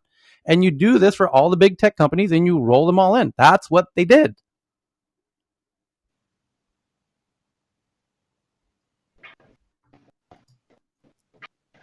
Okay, next head. Didn't the U.S. kind of sort of do that as well? Maybe not in the last few years or a couple of years, but wasn't that the idea as well? At least, if not the companies, the people that could create those companies, and granting them all sorts of special visas and opportunities. I'm not. I have no idea what. I've never been involved in. I'm not aware that America's doing anything like what I described with 10 Downing Street under Cameron. Yes, Cheryl. So what's wrong with New York City? You didn't mention anything. No, New York's fine. Curious. I did. I said New York City's great. Okay. Yeah, New York City's fine. Because MIT and Harvard's nearby, right? No, MIT's in Boston. Up there, they're Boston. I know, but they're up there on the East Coast. That's a totally separate issue. The folks, but they can come down, okay? Some of them do. So the next one's from Faraz. Apple settles with app developers without making major concessions. I disagree. It kind of is it is a pretty major concession to let them charge directly and not pay the 30% tax. The next one, also from Faraz via Bloomberg, Japanese company Nomura offers pizza and pasta for tradable crypto tokens. Japan's biggest brokerage, Nomura is a huge bank in Japan, has started offering subscriptions to luxurious Italian food delivery services where customers can use security tokens to buy and trade their carbohydrates.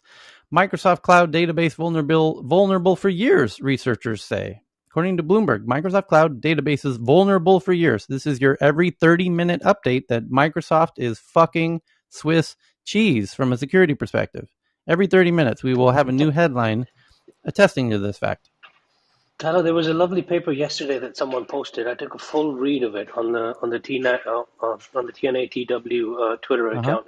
It's like a 5-page paper, and you guys retweeted it. It's a fantastic paper. Anyone reads that, it very clearly outlines that China literally could essentially have every American national's entire data profile.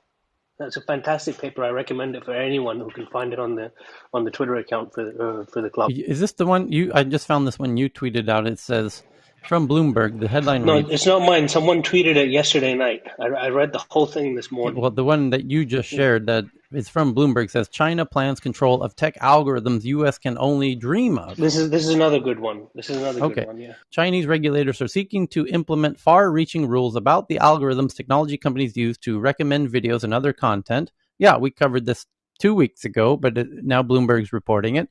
China has told the tech companies, specifically TikTok's owner ByteDance, that we need to control your algorithm because we don't like the content that you're profiling and distributing to our citizens.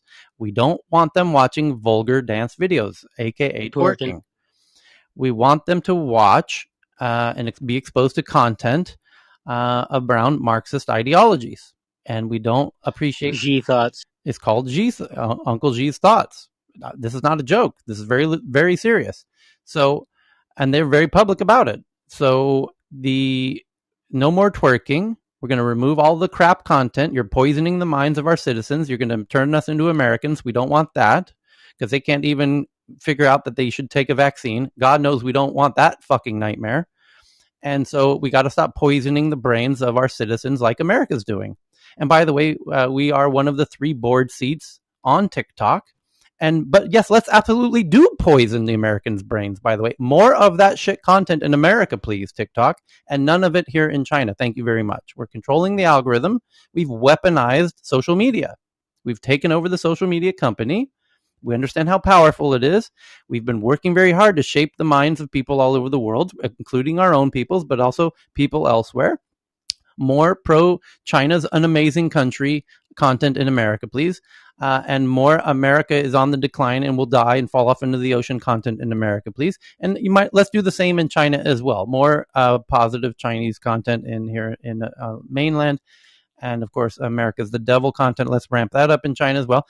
The government's controlling the content on TikTok. It's as simple as that. They're not even hiding it. And they rarely do. And kudos to China for always being the first in this regard. For sure, this will be replicated 5 to 10 years from now in other countries.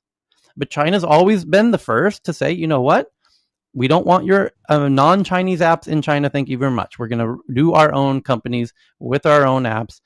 Now, 10 years later, India's figured out they want to do the same. Russia wants to do the same. All the other countries eventually will figure it out too. China was absolutely the first to figure this out. We want our own tech industry, our own companies. We don't want yours. Get the fuck out. And Now we want to control those tech companies and everything in them. And the other countries will figure that out as well. And the content and the algorithms that are shaping the minds of the future generations is incredibly important, and we need control of that. And the other countries will eventually figure that out as well. But again, kudos to China for figuring this out. As the article says, China plans control of tech algorithms U.S. can only dream of. That's true. Perfectly worded article. And they've even said that they're doing that. They're totally transparent as usual about what they're doing. And again, kudos for being so wildly transparent about your decisions of doing all this, because other countries play in a similar way. America as well, and is not at all. They do it in kind of backhanded, kind of covert means, and where China's just very out in the open about how they run their game, how they run the show there. So, but it is concerning, and there's already senators who are now calling again for Amy Klobuchar, very notably, is saying we need to reinvestigate TikTok now that the CCP has one of the 3 board seats on TikTok, and how they've weaponized it and the content to, shape the minds of American TikTok users. So, yeah, it is what it is. Next headline. By the way, in all fairness, Russia claims that America is using YouTube to poison the minds of Russian citizens and causing them to protest. So this is not, all these countries are accusing each other of all of this, just to be fully equilateral in our finger pointing here. Somebody in my DMs, who was it? I don't know if you want to be named. Let's go ahead and name it. Jeff Carroll just sends in this one. Oh shit, I just killed it. From The Intercept, that Chinese police kept buying Celebrite phone crackers after Celebrite said it ended sales. The Israeli company purportedly left China last year. The subsequent sales of its products there could cloud its impending IPO. In a bid to go public next week, Israeli cell phone hacking company Celebrite has tried to present itself as a defender of global human rights, highlighting its withdrawal from Bangladesh, Belarus, China, Hong Kong, Russia, and Venezuela. In a presentation to investors filed with the U.S. Securities Exchange Commission earlier this month, the company claimed that its mission was to protect and save lives, accelerate justice, and preserve privacy in global communities. But even after Celebrite said it withdrew from China and Hong Kong, an Intercept investigation has found police on the mainland continue to buy the company's Universal Forensic Extraction Device, the UFED, products which allow officers to break into cell phones in their possession and siphon off data. While Celebrite did deregister its Chinese subsidiary earlier this year, it appears to have done little about the brokers that peddle its hacking technology. Chinese government procurement award notices and posts on resellers' websites show that police have continued to purchase powerful Celebrite software, while resellers have continued to provide updates for the software. In one case, a reseller reported delivering the Israeli company software to border guards in Tibet and demonstrated how it could be used to search people's WeChat accounts. The findings follow reports of abuses involving Celebrite technology elsewhere in the world, including Bahrain, Botswana, Indonesia, India, and Saudi Arabia, that the company has not meaningfully addressed. Celebrite hasn't demonstrated that they have made serious efforts to investigate the misuse of their technology, says Natalia Krapeva, the tech legal counsel of Access Now. It seems it's part of the business model that they are just selling their technology to whoever buys it without any concern for what the consequences might be. Celebrite aims to soon go public through a merger with a SPAC, and shareholders in that company will vote on the merger today, Friday. Celebrite said in filings that it expects to go public shortly after the shareholder vote. And so the Intercept is saying you claim to stop selling your tools to China because they are using it on Tibetans and Uyghurs and everyone else to crack open their phones forcibly, which is what Celebrite does. And they're claiming they don't sell there, but interesting revelations the day before their IPO. And this is what an interesting time to release that article.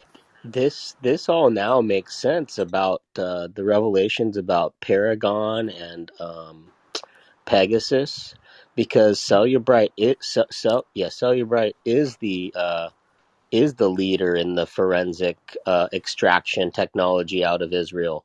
And regarding the aftermarket sales of this, as a startup, we're constantly searching for surplus medical equipment to do testing, right? So I'm on these government surplus sites all the time.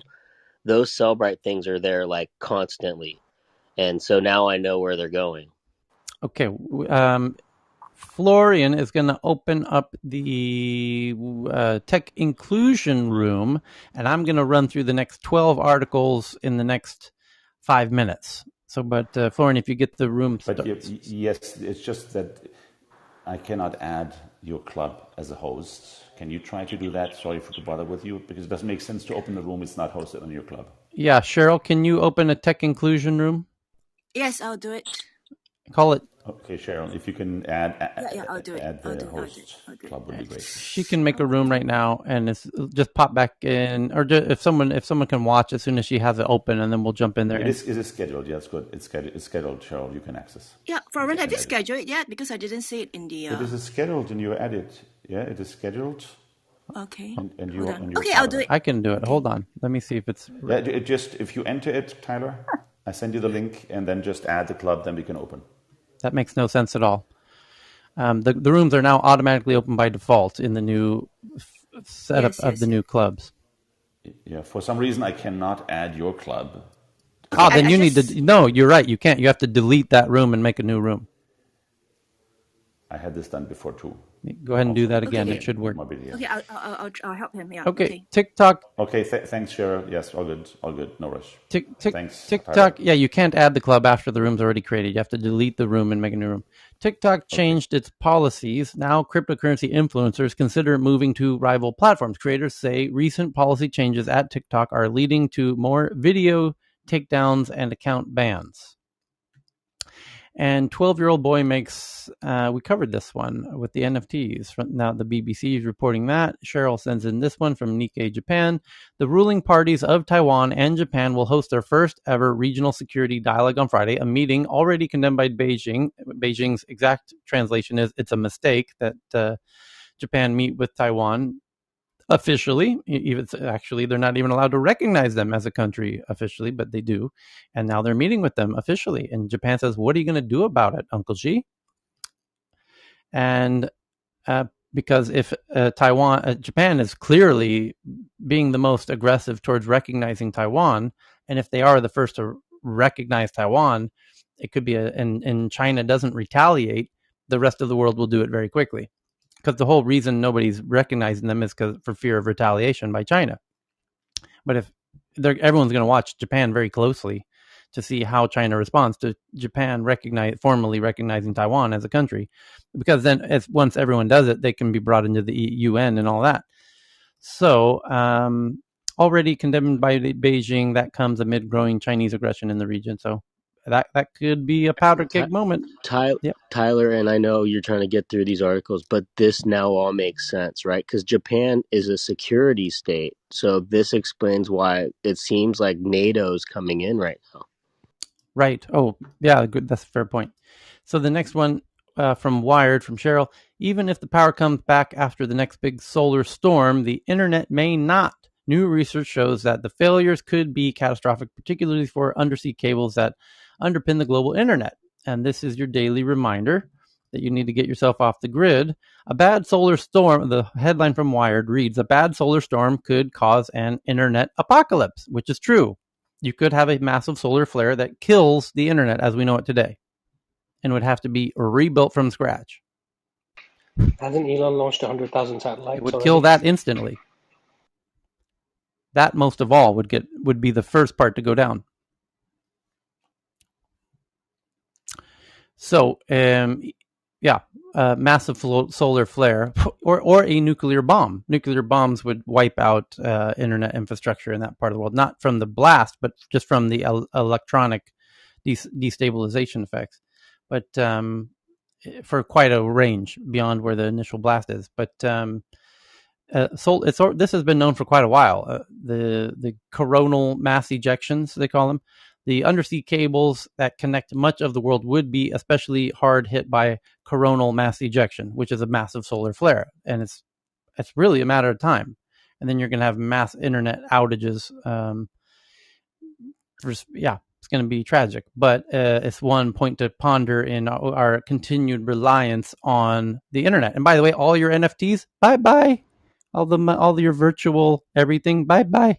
That should only exist in a fantasy world of when you have the internet.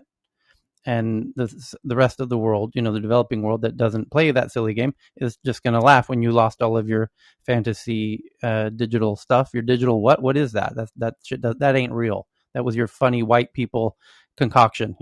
That's just fantasy bullshit. That's how the rest of the world, the developing world, perceives you. By the way, I'm speaking from experience as a geek who moved to, the islands down in Thailand, where they look at people on laptops as playing with crazy little plastic toys that have no bearing on anything. Your buddy made a very fair point around NFTs, which was globally it's just going to be a mess to handle, because even from the perspective of the already established frameworks around copyright, you still have copyrighted DVDs being smuggled out. So having a global system which tries to track down what snaps of which NFT have been smuggled and sold and what, it's a mess around from that perspective. But it will be built up around sometime. But your buddy had a very interesting point around that. I'll stop there.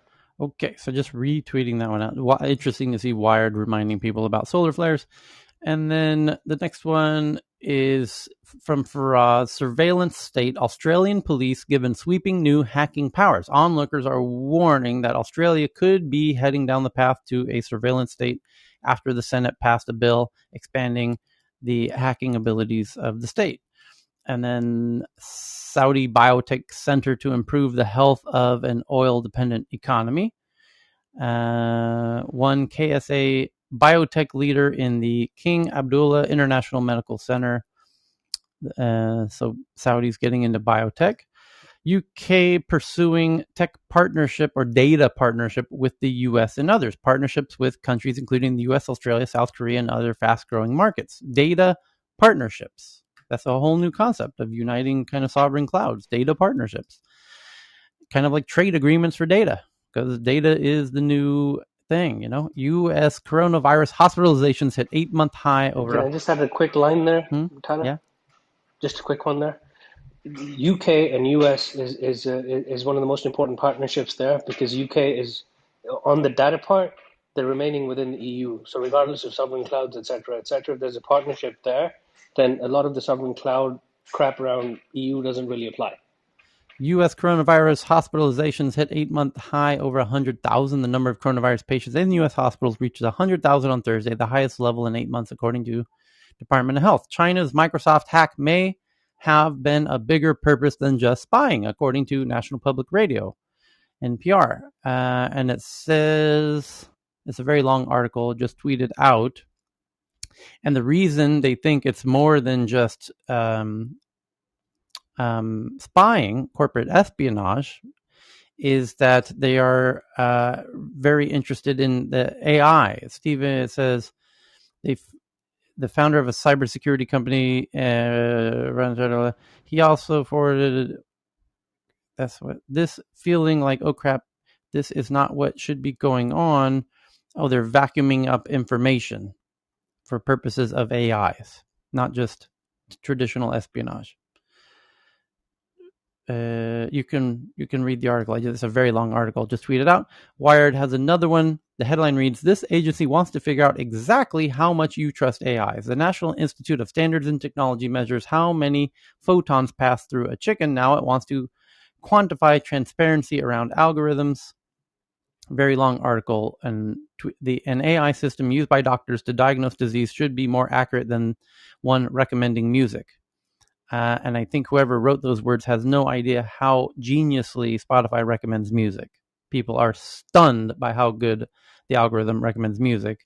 If you can have an algorithm that diagnoses disease equal to that, we'll be in great shape. So the person who made this... Yeah, I was going to say, the way you described it, it is actually based on medical and biometric data.